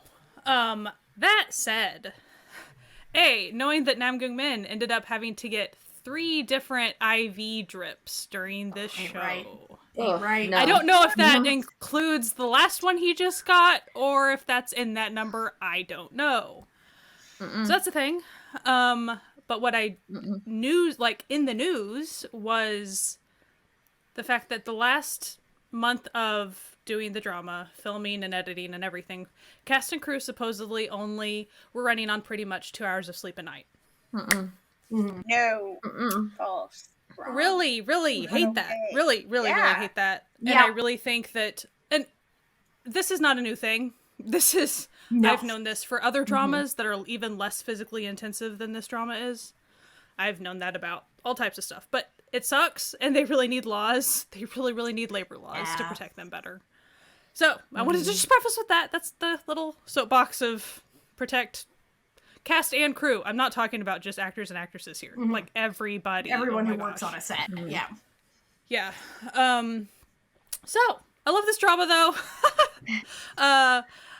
Tonally, difficult to explain, because the first 5, I'm just guessing, episodes, you get introduced to the characters, and it's like kind of fun, and there's a lot of bickering. There's so much bickering, it's very funny. And then pretty much after that, there's war. Like, there's war, there's slavery, there is sadness, there's a lot of gore, there's a lot of bad things that happen from there on out. So it is not, but as far as, are these characters still goobers? They are. It is not comedic every episode or anything, but as far as, the reason I call them goobers is, do they confess affection to each other until way later? Of course not. Slow burn, baby! I don't even know, it's more like, they're contrarians to each other, and it's hilarious. So even when it's like, well, peace, I'm gonna go, like, to this other country, and I might not see you again, but it's like, okay, bye. I mean, it's really funny. It's see you later. Really funny. Don't let the door hit your ass on the way out. I guess we'll see each other, maybe. Yeah, that's her vibe. She's like, bye. Like, I don't care if I see you, essentially. And then pretty much a day later, she's like, oh crap, like I miss him. When will my husband return from the war? I have made a mistake. But it's also funny because the reason I call them goobers so wholeheartedly is they're both very arrogant characters in different ways. And they play on that a lot in the first handful of episodes. And so you see these arrogant people go through an awful time for the rest of the show, which is not fun to watch them go through an awful time. But he's definitely more wizened to the world already, so I'm not saying that his character changes a lot. You just see he's already done a lot in the world, so he knows how to kind of fight and do a lot of other stuff. She is more naive because she's just been kind of the pretty princess of the tiny town, and then war happens. And she was kind of, all the guys liked her and fawned to her all the time. And so then it was like, oh, war, not great. And so that's why they bicker. And then it's, he saves her, she saves him, just throughout all this stuff. So it's very epic. But what I love about it is it was not, for his character, it was a little insta love. It's like, oh, and he never believed in marriage before that, so that's kind of funny. But it's not like they really date until late in the show. Because war happens. And that's why I want to wholeheartedly recommend this show, but I think it is not for a lot of people. It is graphic at times. It is very sad at times. Lots of death, lots of slavery, lots of abuse. Because that is what those types of historical war shows be. But it's never just gratuitous for the sake of it, but you see a lot of war. And so what's funny is I watched this, and then there's another drama that I watched, and then they had a battle scene, so I'm used to seeing all this stuff in My Dearest. But then they, censored out any place that, a spear hit somebody, or there was a little bit of squirting blood or something. I hate that. Just show it. Come on. So just side note, Moon in the Day does that for the first episode. There's a battle, and it's very why am I just don't show the battle. If you don't want to show, it's fine. Just say there was a battle. I don't know. Just don't show the spear going in, if that's what you're gonna do. Right. I honestly, I felt bad because it was obvious there was effects of squirting blood. So someone worked so hard to do those things, and then they censored out everything. It's insulting to me. It's insulting to me. There was some production, person whose job it is to make squirty blood look super realistic and good. They work their ass off, this practical effects person, and to fucking blur it. Get out of here. Well, and it was just hard work. It wasn't just here and there. It really was why are we seeing this? Because of everything half blurred. Why do I'm it? You could have saved some money. You could just not do it. Exactly. You could have just had people look at each other dramatically and then cut. There would have been. You could have just had the dramatic cutaway. When you see the sword going, then you cut to the face. Oh, they might as well have just cut away. You could also show something, and when you know that blood should be squirting, just don't have squirting because it's still the same effect as blurring out. It's the same stupidity of it. So it's and then there's even a moment there was an execution with a rope, so there's hanging, and they just blurred out the line of the rope. Come on. I'm do you think I don't know what that is? Come on. The effect is still around the body. What? Anyway. You still see the body in the air. It was just the shift between I'm so used to the My Dearest showing everything. Because again, it's the director from The Veil. The Veil is very gory. It's just if you're gonna make a gory show, just rate it higher. Right. Just rate it higher. People will still watch it. If your platform or wherever doesn't want you to do it, just then don't do it. I just felt bad for the effects people and stuff. Yeah. I was who work so hard. So hard. And it's not an easy job. It's not. And it's just disrespectful. Those blood spurts are really complicated rigs. Yeah. They're tailored to whatever the movement of that yeah. Yeah. The costume, everything. It's just So My Dearest, aside from all the war stuff and whatever, so I was watching it, and in the second half of it, all of a sudden I was like, are these people from Running Man? Like, what is that? Haha. Like, what am I looking at? Sure enough, so the cast, the entire cast of the variety show, always at the scene of the crime. Yeah. How Do You Play is what it's called. It's on Coco, probably Viki, depending on what setting of Viki you have or whatever. They all got to be extras in a few scenes of the second half of My Dearest, and they play like captive farmer people, and they have lines and stuff. And so then I went and watched the How Do You Play episode. It was very, very fun. I've had such a good time with this show, like as far as the behind the scenes stuff, even the How Do You Play episode. So I really, really recommend My Dearest. It is great acting. Like, I've already ordered the script book that I won't be able to read because I don't know Korean. Like, that's how I'm down bad. I'm really down bad for this drama. It did get extended by 1 episode, so that's why it is now 21 episodes. Little tidbit that I just saw yesterday. As far as Korean side, they're going to air another extra episode, like today or something.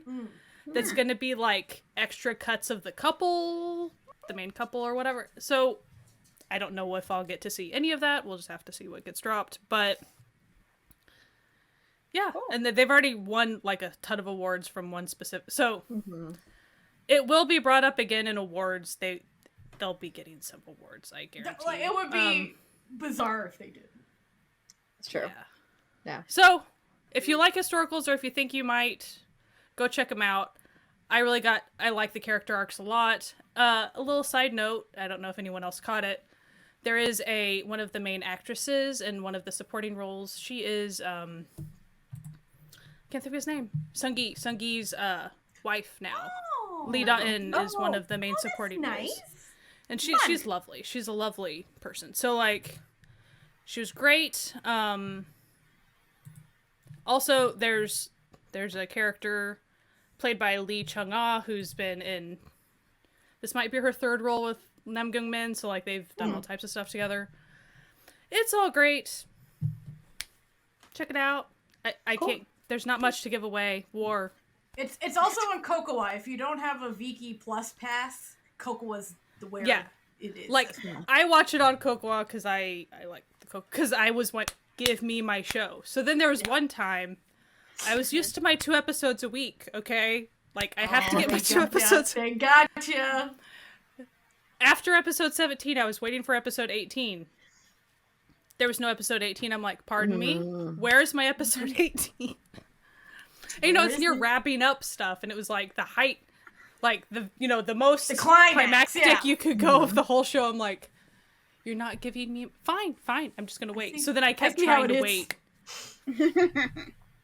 So yeah, it was extended. So I couldn't really tell. I couldn't tell that they obviously did change something in order to extend it. It didn't feel inserted weird or anything at all. So I don't know what they would have not. I can kind of see one maybe tiny plot arc that they did right at the end, but it made sense. It wasn't like, oh, we're just going to randomly add nonsense. Yeah, it wasn't nonsense. It was like, okay. So, like, it made sense. It's also very, very pretty. Pretty war. I mean, you see there's a lot of nice landscapes and the costuming and props and food and everything. Behind the scenes, they talked all about, like, the amount of research and stuff that they did and the consultants. And I like that. I like when they went even the food. They talked they went so deep with this stuff. So that's part of the fascinating aspect of watching it is like, yes, I know I'm watching fiction, but some of this you feel like you're learning a little bit too about some of the tools or whatever. So yeah,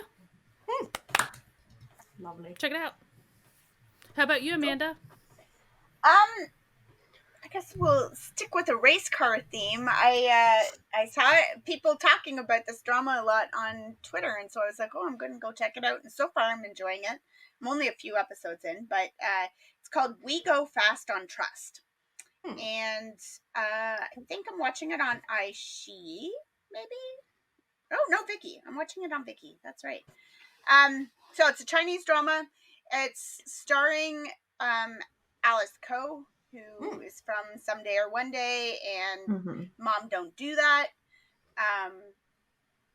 She plays a super nerd. Like she has a PhD in mechanical engineering. Of it. But she works as a receptionist or a gopher at a car company. And people sexism are like, at why work. are you? No, it's really not, because the boss is a woman. All of her bosses are women. No, she's working there because this is sort of all covered in the first couple of episodes. There's some traumatic backstory where her older brother used to be a race car driver. There was a tragic accident, and she can't find his helmet, and she wants his helmet because he's her brother, and she wants his helmet. And one day, she happened to see somebody carrying her brother's helmet walking into this company.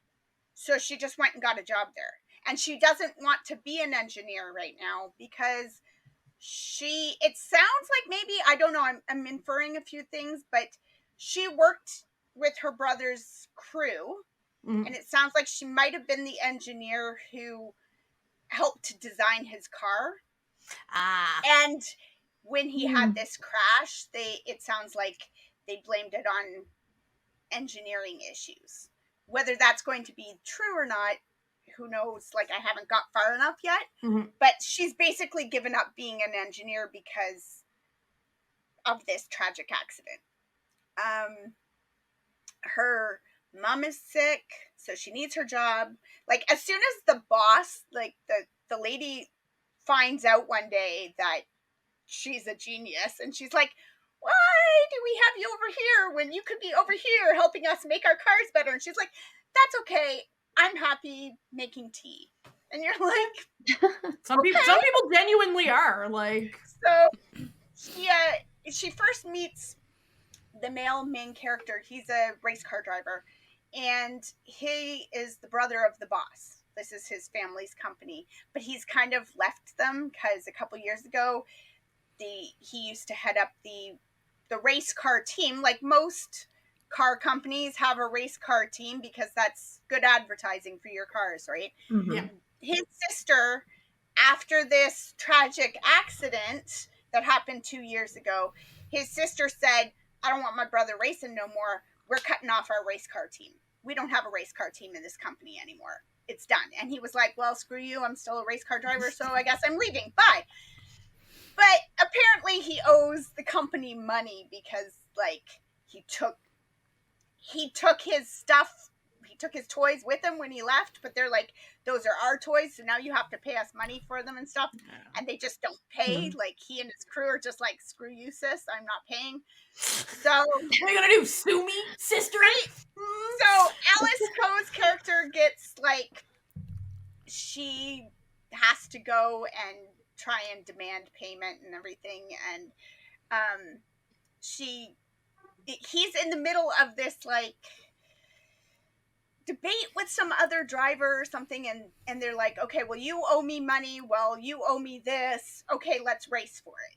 And they do this weird race where you have somebody from each team stands on a, overlook tower kind of thing, and the two race car drivers drive backwards to the towers, and whoever stops the closest to the tower without hitting it is the winner. Tower chicken. And they know when to stop because the person standing in the tower drops, like, a kerchief or whatever. And so when they drop the white rag, that's, to slam on your brakes, right? So the other team picks her. She just happens to be walking by. They're like, she doesn't even know cars. Like, she's just a dumb little woman. And so then when this happens, she's like looking, she's watching it, she closes her eyes, and she just does the math.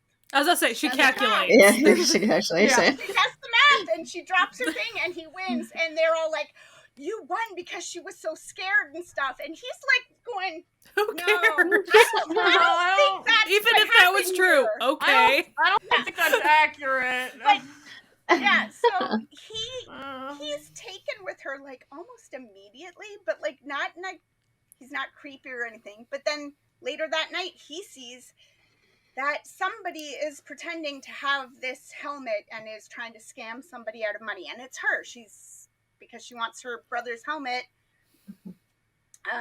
And he knows because turns out he's got the helmet. So he knows that whoever this is online is a scammer, and it pisses him off. So he goes and rescues her, and then he's like, this is really weird. Why does this, like, random accountant from my sister's company care so much about this helmet and know so much about cars? And yeah, like, and okay, so listen, I got a little bit of background in the whole car situation. So, like, this may not be my first foray into automobiles. So it's very cute because he's very outgoing and pleasant, and he's not that, like, haughty race car, like, rude kind of. He's just friendly and nice. His team is friendly and fun. She is just very reserved and very, quiet and stuff, and he keeps trying to, like, pull her out. And then one of his friends, like this girl that he used to be friends with, used to go to school with, she is, like, I don't know if she's an engineer too or something, but she works for her family's company, and they're going to invest in his sister's company and stuff. And she comes back into town, has dinner with him. She's like, hey, I'm back in town. And he's like, cool, this is great, we'll hang out. And she's like, no, we have to get married. And he was like, what? And she's like, no, my family wants me to get married, and, like, I pick you. And he's like, I'm not That's how it works. entirely sure that's how this works. Right?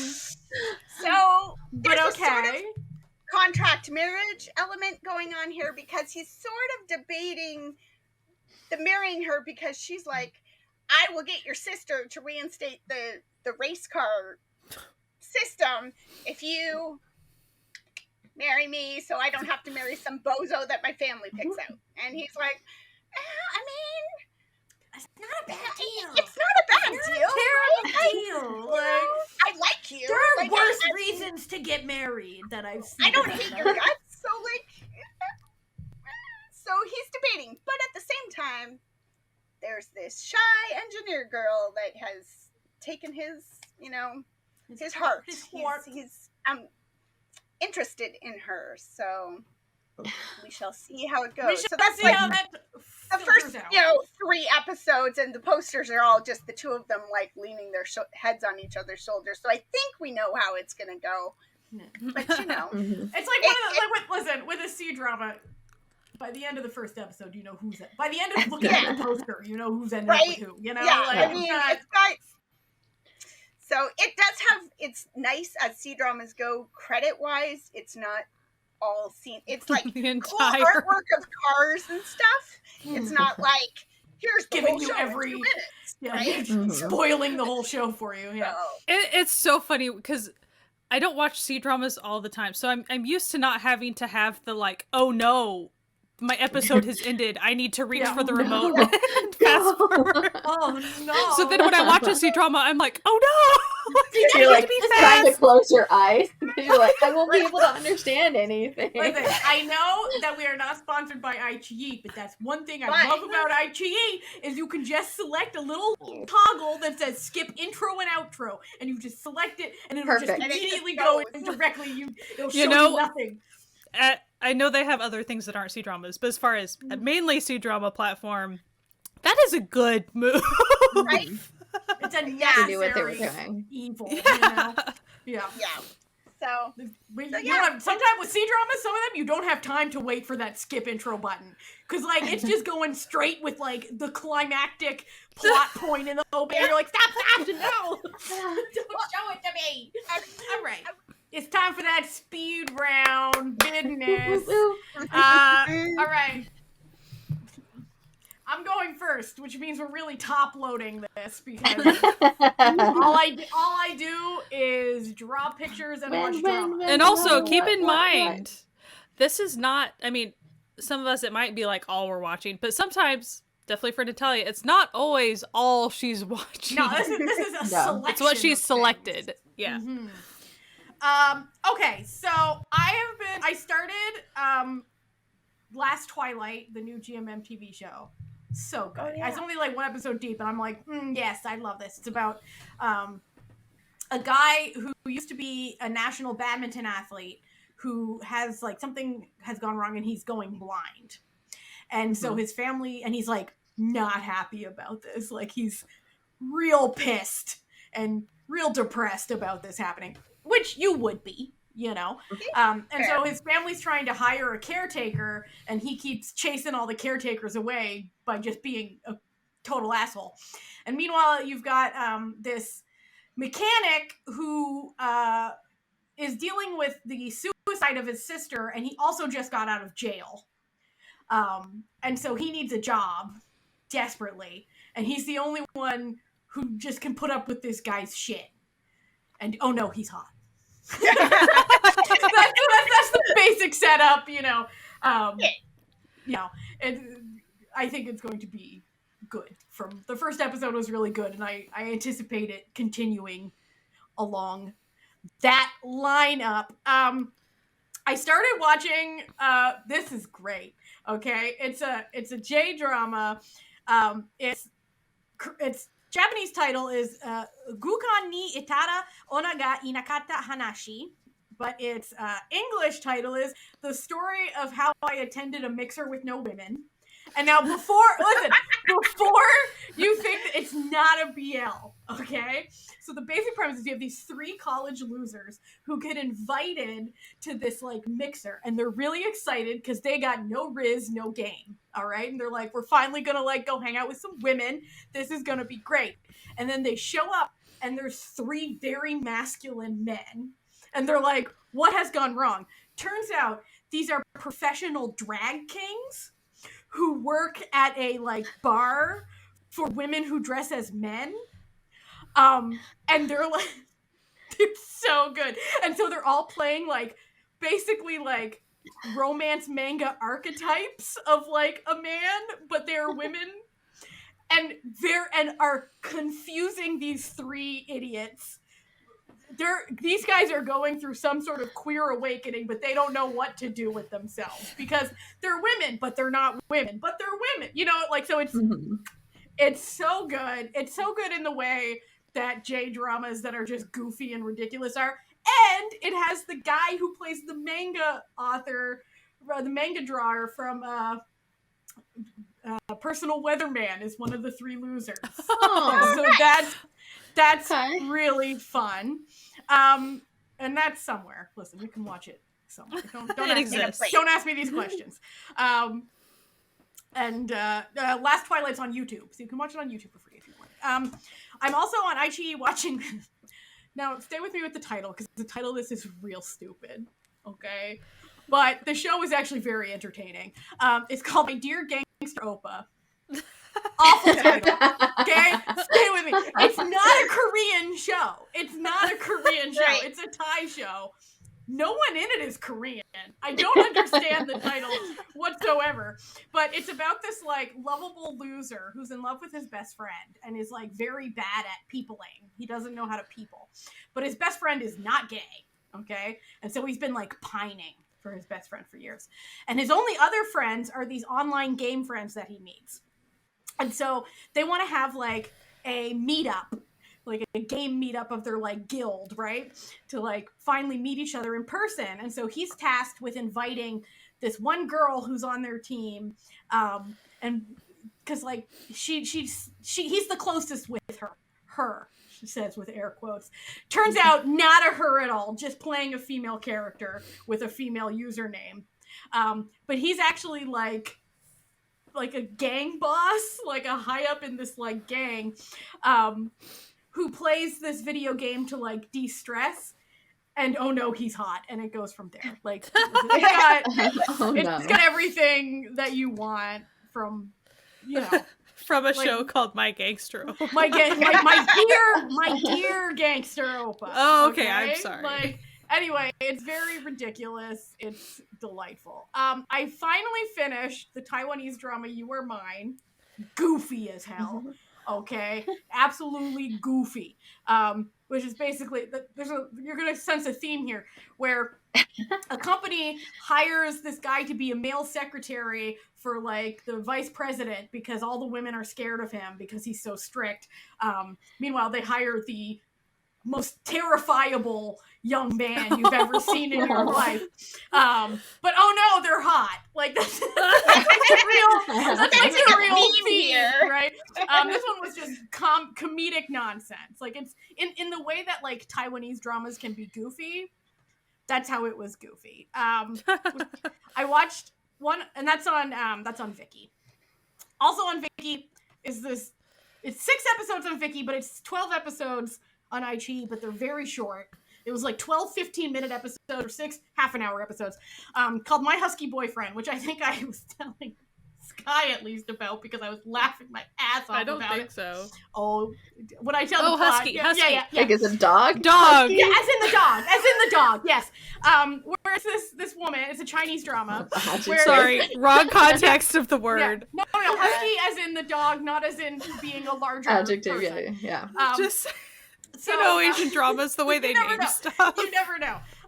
This one is very aptly named because this is about like the new boss comes into this business where this girl's an intern, and she like accidentally like spills stuff on him, and like, you know, it's like, ooh, clumsy nonsense. So she gets fired, and then she goes back to be like, I shouldn't have been fired. This is totally unfair, and then finds him like doing dog stuff, because then you find out that he was like in a genetic experimentation accident, and it has husky DNA. Oh God, so like Asian dramas, man. So he will like suddenly like have like husky like dog moments. Yes, he has like dog moments. Okay, where it's like, so like if he sees another dog, like he'll get like really excited and like. Listen, it was a show, and I watched it, and it was fun. It was stupid and fun. And I watched it. And I genuinely, That's our motto. I laughed through the whole thing, which is, I think, was the point. Was it a good show? No. Was this guy huskying his life out? Okay, was he doing? Did he ever? Most? Here's what we need to know, though. Did he ever do like the husky screaming? Like, no. Okay. He should have. And it's like then of course she has to like become his personal assistant to like prevent his husky moments from like being found out by anyone else, because she witnesses him in like husky mode. Oh no, poor guy. Listen, it's a show that exists. And finally, the last one I want to mention. It's available somewhere. It's a Thai show, and Amanda, you're on notice. Is all I have to say, because Amanda was like, "Oh, Natalia, I found you a new contract manager. Like there's a Thai contract manager.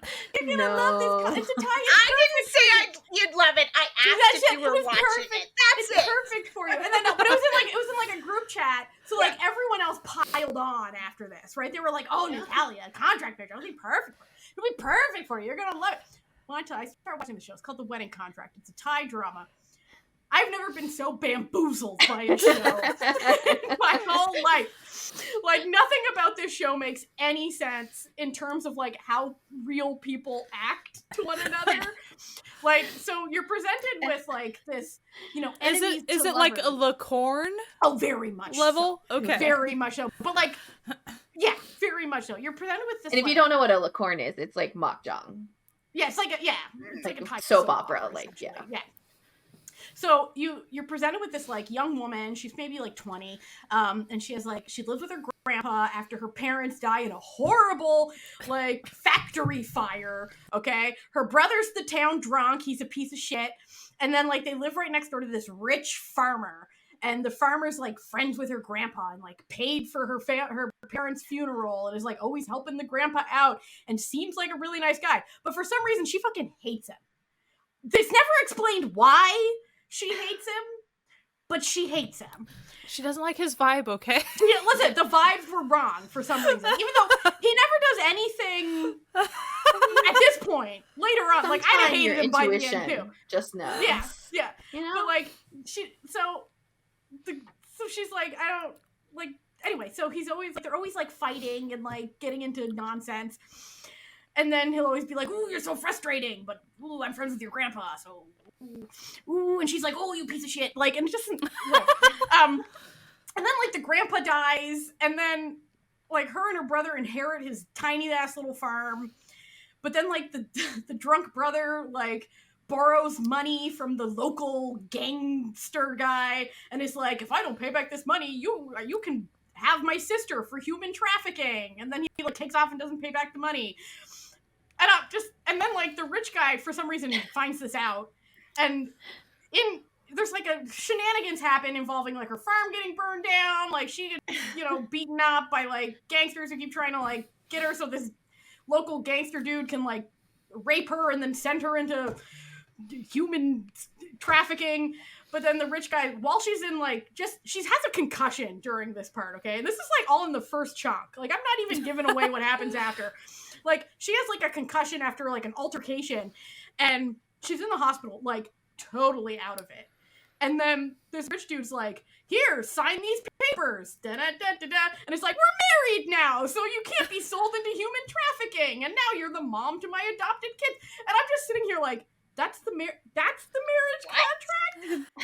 Is that you conned a girl with a brain injury into like signing papers while she was like high on medication, like after having a concussion? While you were sleeping. This ain't right. Anyway, the show follows that vibe throughout, okay? Like it's not like it suddenly gets better, like it gets increasingly worse. I watched all 28 episodes because I was like, no, I gotta see it through.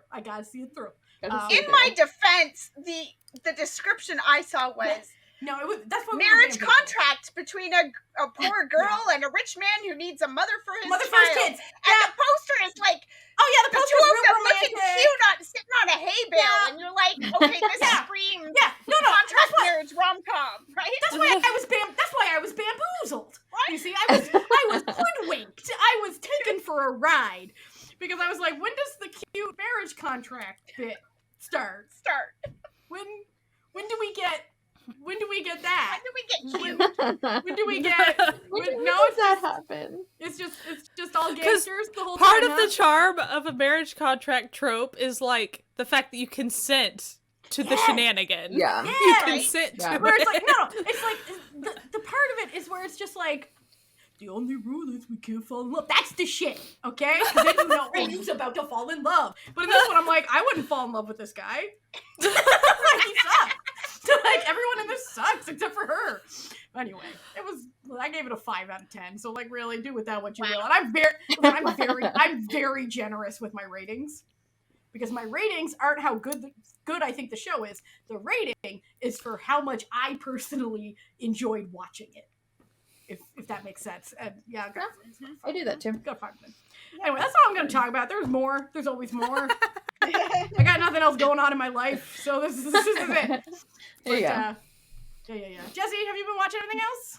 I have been, and I'm going to hopefully be able to do this, but every time I open up my drama list, my internet goes crazy, so classic. I don't know about it. But that's my list. I didn't make a separate list. I'm so sorry. I was unprepared. So I watched the Welcome to the Occult Forest, which is a short horror J-drama that came out in 2022. It's by Shirai Shikoji, who, if you are a horror fan, you know who that is. It is, if you've seen, there's a found footage movie that he said that's Norai the Curse. If you've seen that, it's not like tied to that, but it's got the same creatures that you see in that movie. So it's like the same universe, but like, I guess they're not connected. It's not like the characters are connected or like it's a continuation of the story or anything in that. It's weird.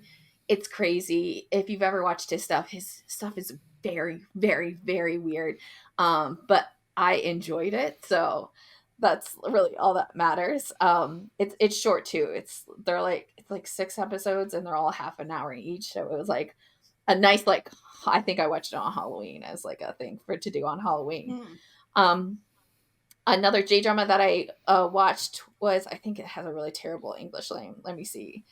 Girl Romance or Virgin Love. I think it was on Viki. Oh, Virgin Love. Yep. Mm-hmm. Oh, yeah. Yes.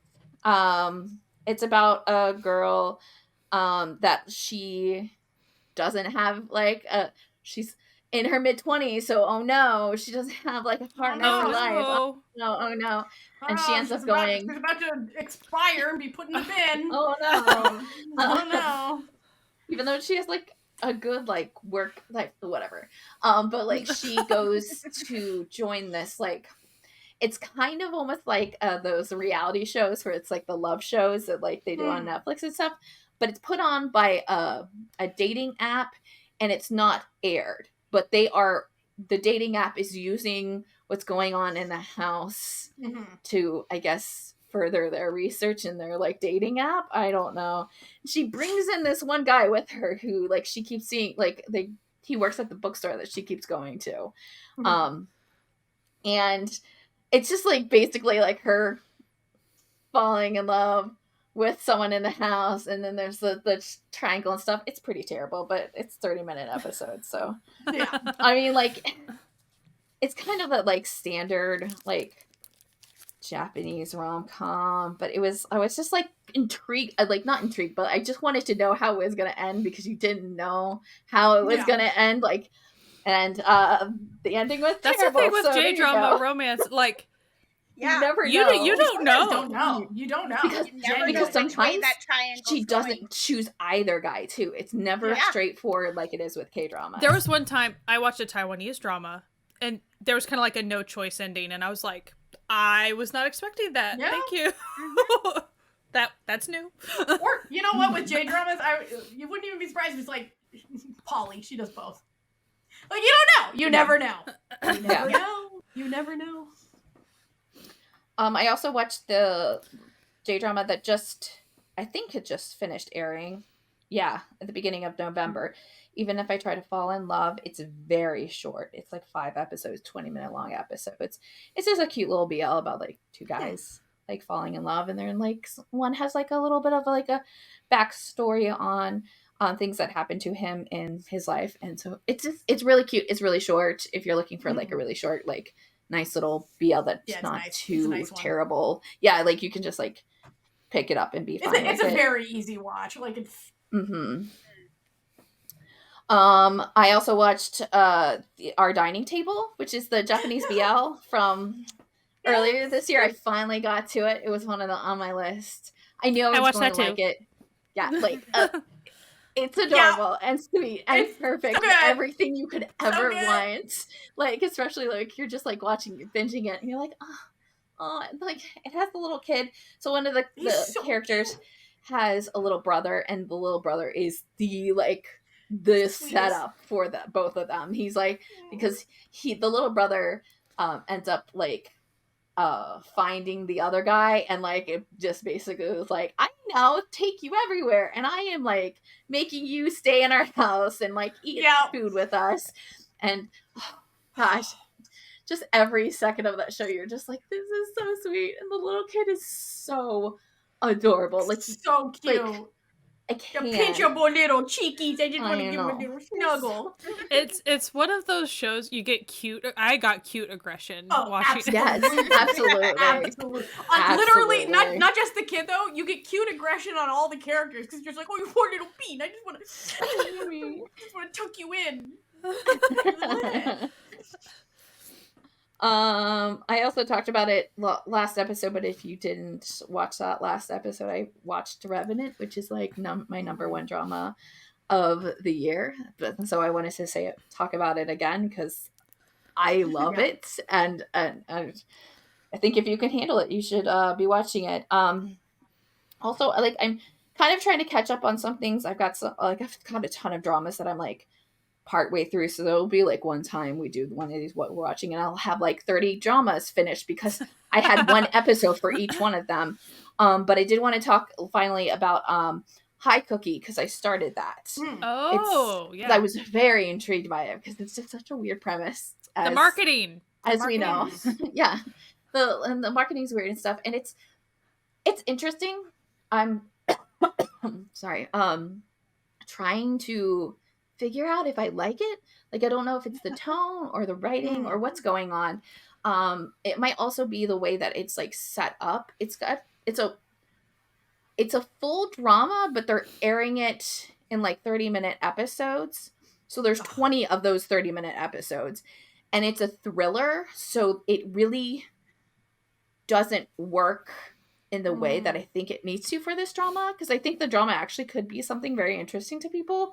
And I haven't heard anybody talk about this drama. So, like, I wonder, like, it might be because of where it is on, what, like, platform it's on. This is one of those, like, web dramas. But, like, it might be because of the setup of everything.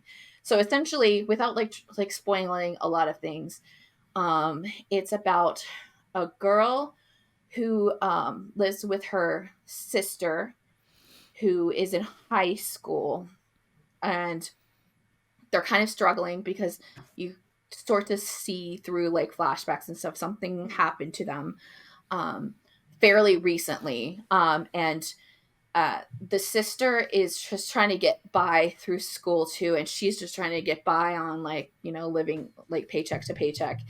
And the sister ends up with her boyfriend starting to sell these cookies that have something in them that, like, if you eat them, your like dreams come true, like, kind of like, it's like fantasy but not, like, it's and some of the side effects of eating the cookies is very not good at all, like very scary and deadly and very, very crazy. Not great. Not great. Yeah.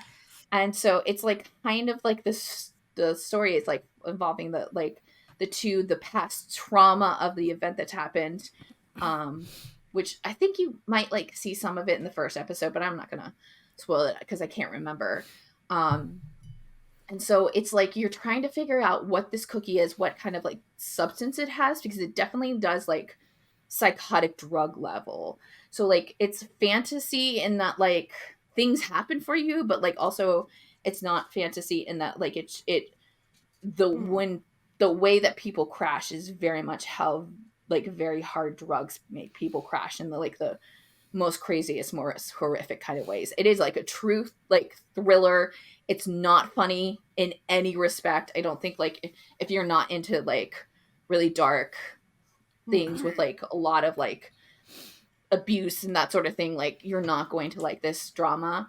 I really think that the half-hour episodes are really kind of killing it. It's almost like, you know how like that one time they were trying to get more ads in because you can't like post ads during an episode. It's like illegal in Korea. So they were splitting it up into half-hour like pieces, and they were literally just cutting the episode. It's kind of got that vibe to it. You know, you're like, oh, this is not a full episode. It's kind of like cut, but I'm still working through it because I'm interested in what's happening with it. Yeah. What have you been watching? A lot of stuff. So let's see. I finished, I think I mentioned last time, I was probably midway through Beautiful Gong Shim. I am now done with Beautiful Gong Shim. If I wasn't done last time, hard for me to tell. I really enjoyed it. Go check it out. I watched it on Kokowa's, where I watched it. It's probably on Viki too, if I had to guess off the top of my head. I watched it on Viki originally, so I assume it's still there. It's a part of my Namgungmen era thing, in case you're curious. But it was really fun. It's one of his more goobery characters, so that's good. He also has really fast reflexes. Is there really a reason for that? No. Like, it's just a side note of his character that he has like creepy fast reflexes, and so he's good at fights because he can dodge really fast, even though that's like not a big plot point, really. Anyway, funny. So I also watched the Taiwanese drama The Fearless. It's a drama that's probably from, I think, 2019 off the top of my head. Let's see here. Yep. Sounds familiar. Lego Lee is the one in that, which is why I picked it up. It is, his character was kind of gangstery, just kind of to make ends meet type thing. It's not like he enjoyed violence or something. That's just kind of what he fell into. But his dad was always ran a funeral business, and his dad always saw spirits. And so his dad passes away. And so he suddenly has to take care of the funeral business. He tries to get out of the mob stuff. And lo and behold, does he start seeing spirits? He sure does. Which he does not appreciate. Not a fan. Not a fan. Do not like. Yeah. And he sees pretty much all these other spirits. They pretty much come visit him, but he doesn't run into them all that often. It's not like, ooh, everywhere or something. But his dad never comes to visit him, which bothers him a lot. So he's always like, is he upset with me? So, like, you know, he's trying to take over this business that his dad had since he was growing up. So he was always like made fun of as the kid that smelled like embalming fluid and stuff. So like he's never liked the business. And so you have this huge character arc of him eventually coming to terms with seeing the spirit thing, but it kind of has these plot arcs of sometimes it's find the killer, find out what happened to me, whatever, but it's often bringing the family together to mourn. There's a lot of heartfelt stuff in this drama. I really, really enjoyed it. So he's the first main character. The second main character is the doctor, pretty much the autopsy doctor, the forensic doctor that comes to the crime scenes as well. And she is very emotionless in every respect. And so you eventually figure out it's because of trauma. And he is very emotional, like not overly, but he expresses his emotions and he's very good with people. She's really not good with people. So they kind of get this camaraderie slowly of they just work together in the same scene type thing. And then it's great. It's eventually like, because she's so direct, she's like, because he's pretty direct too. He'll be like, you need to become more of a person in order to get along better with people. And she's like, what do you mean? And so the way they're direct, but like it's very funny. And eventually it was just the cutest thing. Pretty far, like late in the show, she suddenly is like, because he goes, do you have any friends? And she goes, you're my one friend. And when it's a character that has a lot of trouble trusting people, has a lot of trauma, a very, very introverted character, and suddenly confessing friendship to someone's face, you're like, oh, like, it's really sweet. So all of this with the shenanigans of like spirits and stuff. So I really, really enjoyed it. It is nowhere for you to find. It's like it's findable. It exists. I mean, okay, you have to wanted to mention work. I wouldn't have even mentioned it if I didn't enjoy it so much. I am mad that this show isn't at a legal site because it also discusses death and mourning and a lot of stuff in very cool ways. So Sky's into that. I don't know if you knew this. I've noticed this year. Got a bit of a thing. Yeah. She's got a bit of a thing about that.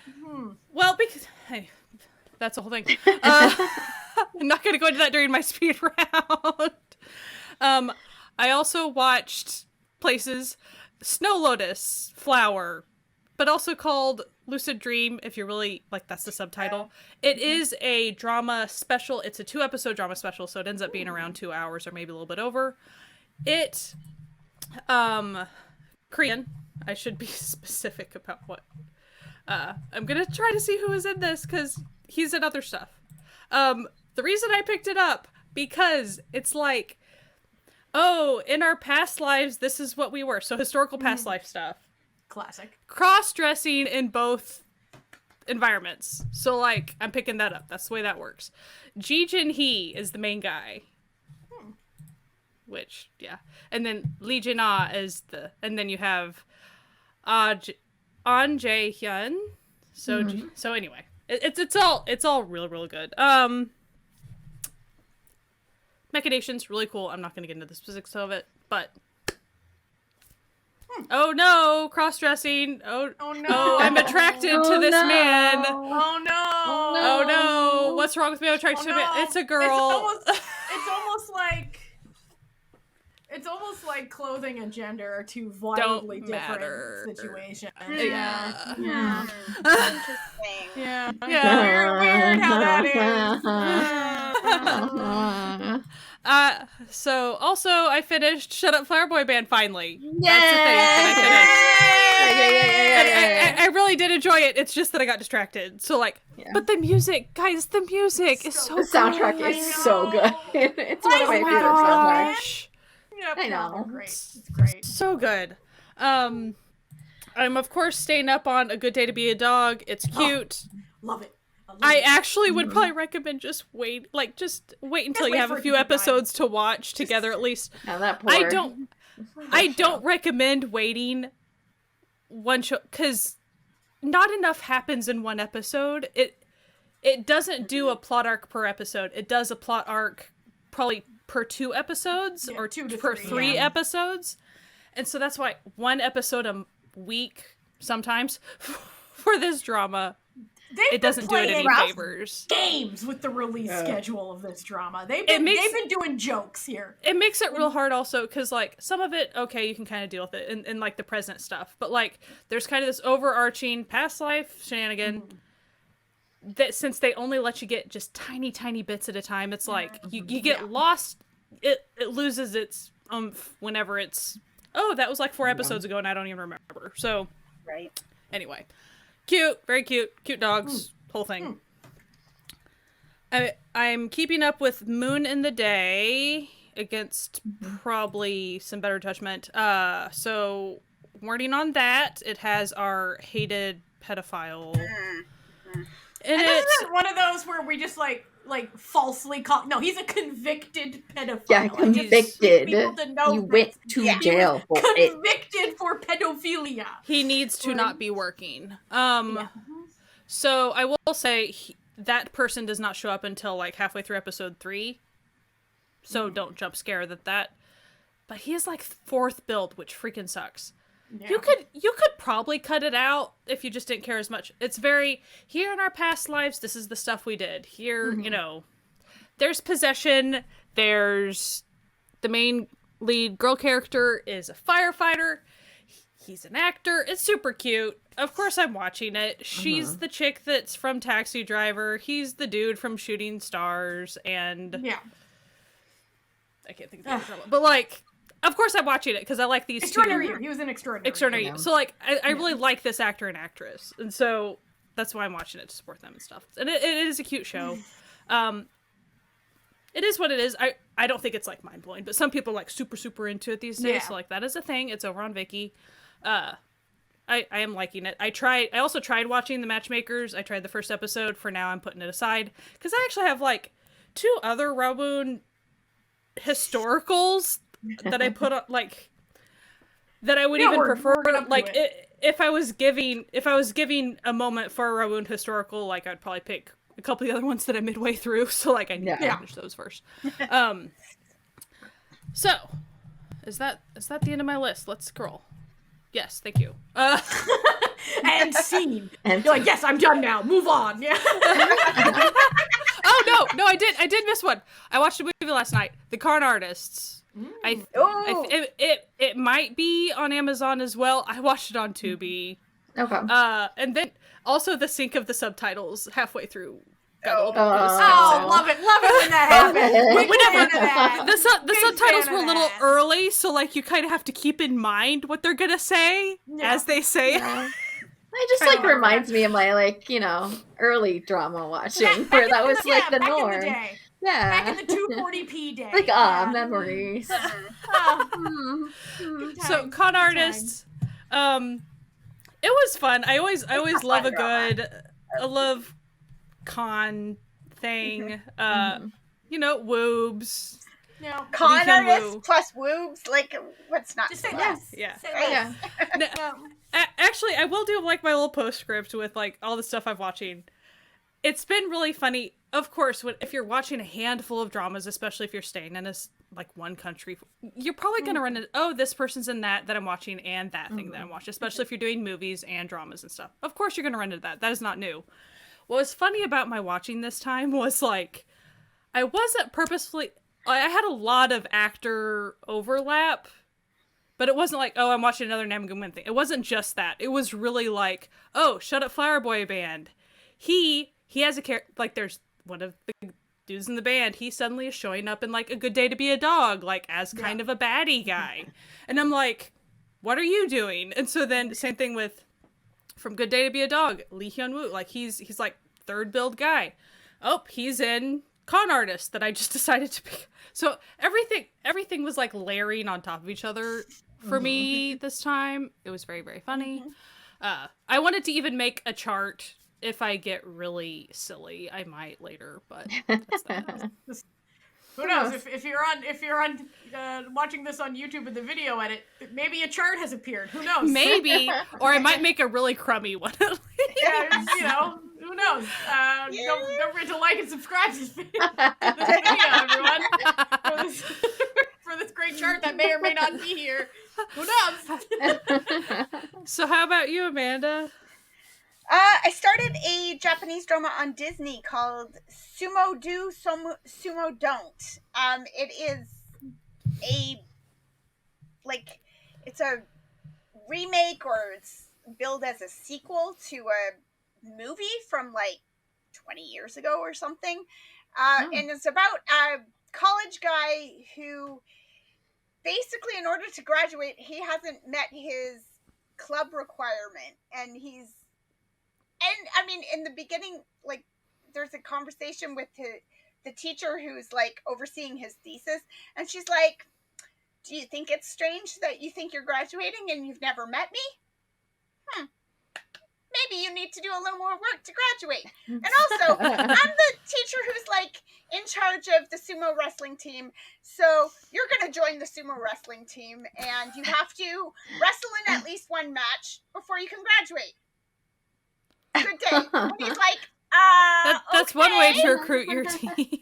Yeah. And so he knows nothing about sumo other than big fat guys in a diaper, right? That's his mentality. Mm-hmm. And he gets there, and there's one member to this team, and it's a girl. And she's really good at it, and she loves it. But they have no, the team used to be won all kinds of awards. It was huge. It was a big part of the university, and it's just fallen into disregard, and she's the only thing holding it together.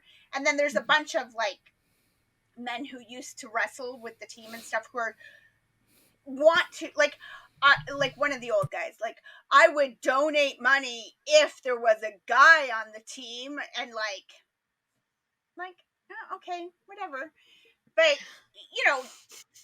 the school, the school alumni associations, there's one member. You need more in order to qualify for spending. We can't spend on you if you don't have people. So she's like, great, and he's terrible, and he hates it. And they're like, you can't quit, because then the whole sumo wrestling team will fail, and so you're going to be a sumo wrestler. And he's like, okay. And, I mean, it's interesting. I'm learning things about sumo wrestling that I did not know about it. Okay. And, yeah, basically training is just a lot of squats. They do a lot. It's giving me derby flashbacks, roller derby. Yeah, a lot of they do a lot of derby stance and sumo stance. It's the same thing. So one thing I want to say is fencing is mostly lunges. Yeah, I learned that in fencing club. Oh my gosh. And so I mean, the first day, basically the practice is, okay, you have to do 200 squats, and then you stand up and put one leg over your head, and then you squat back down, and then you put the other leg over your head. While you're in squatting position, you're putting your other, and he's walking home please help me. So, and he's getting better. He's trying. Good for him.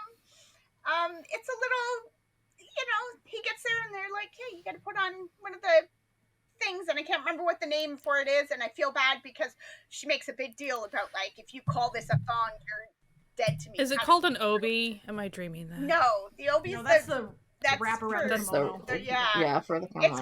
Sorry. But she's like, but yeah, he's like, I don't want to put that on, and he, when was the last time it was washed? And she's like, oh no, in tradition, we don't wash them. You just hang them out in the sun to clean. And he's like, to disinfect with UV. Mawashi. He's like, okay, yeah. So yeah, it's cute. It's funny. It's silly. It's, it's what it is. Japanese sports drama. It's adorable. Trying to think what else. I'm still watching Family: The Unbreakable Bond. I'm really enjoying it. I just left on a little cliffhanger, and I'm like, Eek. Gotta get this recording done so I can go finish it. So, I started to watch a Thai movie, because I'd seen a little clip of it, and I knew almost immediately this is not for me. But I did want to give it a little shout out. It's called Hunger, and it is on Netflix. Oh, yeah. It is kind of, if I had to describe it, it's kind of Parasite, but with restaurants. So that's kind of the vibe. It's a little dark. It's a little weird. Mm-hmm. I think that if you're into the vibe of Parasite, you'd probably get enjoyment out of this. It's just a little. It's got this. Mm-hmm. It's about restaurateurs, and there's stuff going on, and like the initial scene that I see that you watch of like the head chef like cooking for people, and the rich people are eating, and it looks like they've got blood dripping down their faces and stuff. It's a very grotesque sort of scene, and you're like opening to Dexter type situation. Oh, we're doing this, are we? And it's got the kind of vibe, and I only watched maybe the first 15 minutes or so, and it's got kind of the vibe where you're like, this could end up with people eating people at the end. I'm not sure. And I think I'll just walk away. But if that sounds like your kind of thing, you should check it out. I remember when it was first coming out on Netflix, the like trailers for it. I was like, is this a horror? I think it might be a horror. Like, it's very weird. It's very weird because wait a moment. Premise-wise, there's not a real good reason for why it would be horror, but it definitely has that vibe and that kind of like, this could wind up with a lot of people dead, and I'm not really sure why.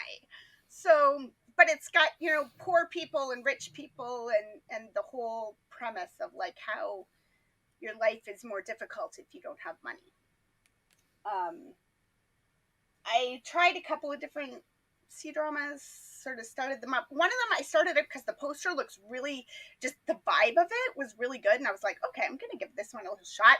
Simon, what's his name? Simon Gong in it, or Gongjun is in it, and I'm like, I like him. I'm gonna give this a little. The female lead, like the premise of it was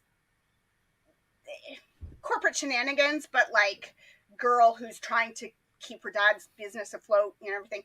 But then she walks in, and it's like, oh no, she's just like a dumb, spoiled girl, and he's a smart, rich, well, good at business guy, and I was like, nah, that's not what I want to watch right now. So, what was the title? It might be. It's called Rising with the Wind.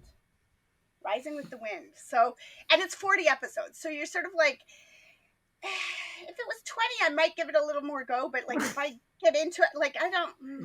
40 episodes. That is a commitment. Right? Yeah. If you're not feeling it. So, and then I just started Only for Love with Dylan Wang, and it looks like it has maybe a little bit more of the vibe I was going for. So it's also corporate. He's like the nerdy business guy, and she's a reporter, and she wanted to do the big interview with him, and got rejected. Her proposal got rejected by his assistant, who was like, no, this other girl has better questions. And he has also looked at both of the proposals. He goes, if it's just questions, you can just answer the questions for me. I don't need to waste my time doing an interview. But this girl has insightful conversation that she wants to have with me. So that's not a waste of my time. So I will do the interview if it's with this girl. So they switch it up. And her boss calls her into the office, and she's like, oh, you're quite dressed up today. And she's like, I didn't dress up hoping I'd get the interview. It's because it's my boyfriend's birthday tonight, and I'm going out to dinner with him. And she's like, oh, well, that's too bad, because you just got the interview. And she's like, my boyfriend has a birthday every year. It'll be fine. So that's kind of the vibe there. So I'm enjoying it so far. And on that note, that's basically it for all of us. So anyway, thank you for listening to this episode of the Certified Noonas. We hope you come back next week for a new fresh episode. You can listen to us wherever podcasts can be found, and you can also watch us on YouTube if you want the video with our beautiful faces in it. And then, if you're on YouTube, as we joke, like, subscribe, comment. We're bad YouTubers, okay? We're not. We try. We do our best. Professionals, okay? We're not professional YouTubers. We're trying our best. So take pity on us. Like, subscribe, leave a comment, that jazz. Anyway, and if you want all like the links to everything that we talk about, you can go to certifiednoonas.com, where every single one of our episodes has all of the links to everything that we ever talk about for the most part. Though, as we've discovered earlier today when we were trying to remember what we talked about last month, I sometimes mess up and don't put in all the links. Sorry, but I do my best, okay? I'm only human. It's, and if you want to support this podcast, you can go to patreon.com/certifiednoonas to join the Certified Found family. They're a found family on the web. We think that they're great, and they're the best, and we love every single member. We want to give them sweet little kisses and tuck them in and feed them some onigiri. They give us cuteness aggression, every single one of them. And we also have like movie nights and little extra things that go up for them. So if you want to support this long-running podcast project we've been doing, that's the way to do it. Anyway, thank you for listening to us. We hope you come back next week. And as always, wash your hands, wear a mask, and keep enjoying Asian entertainment. Goodbye. Bye.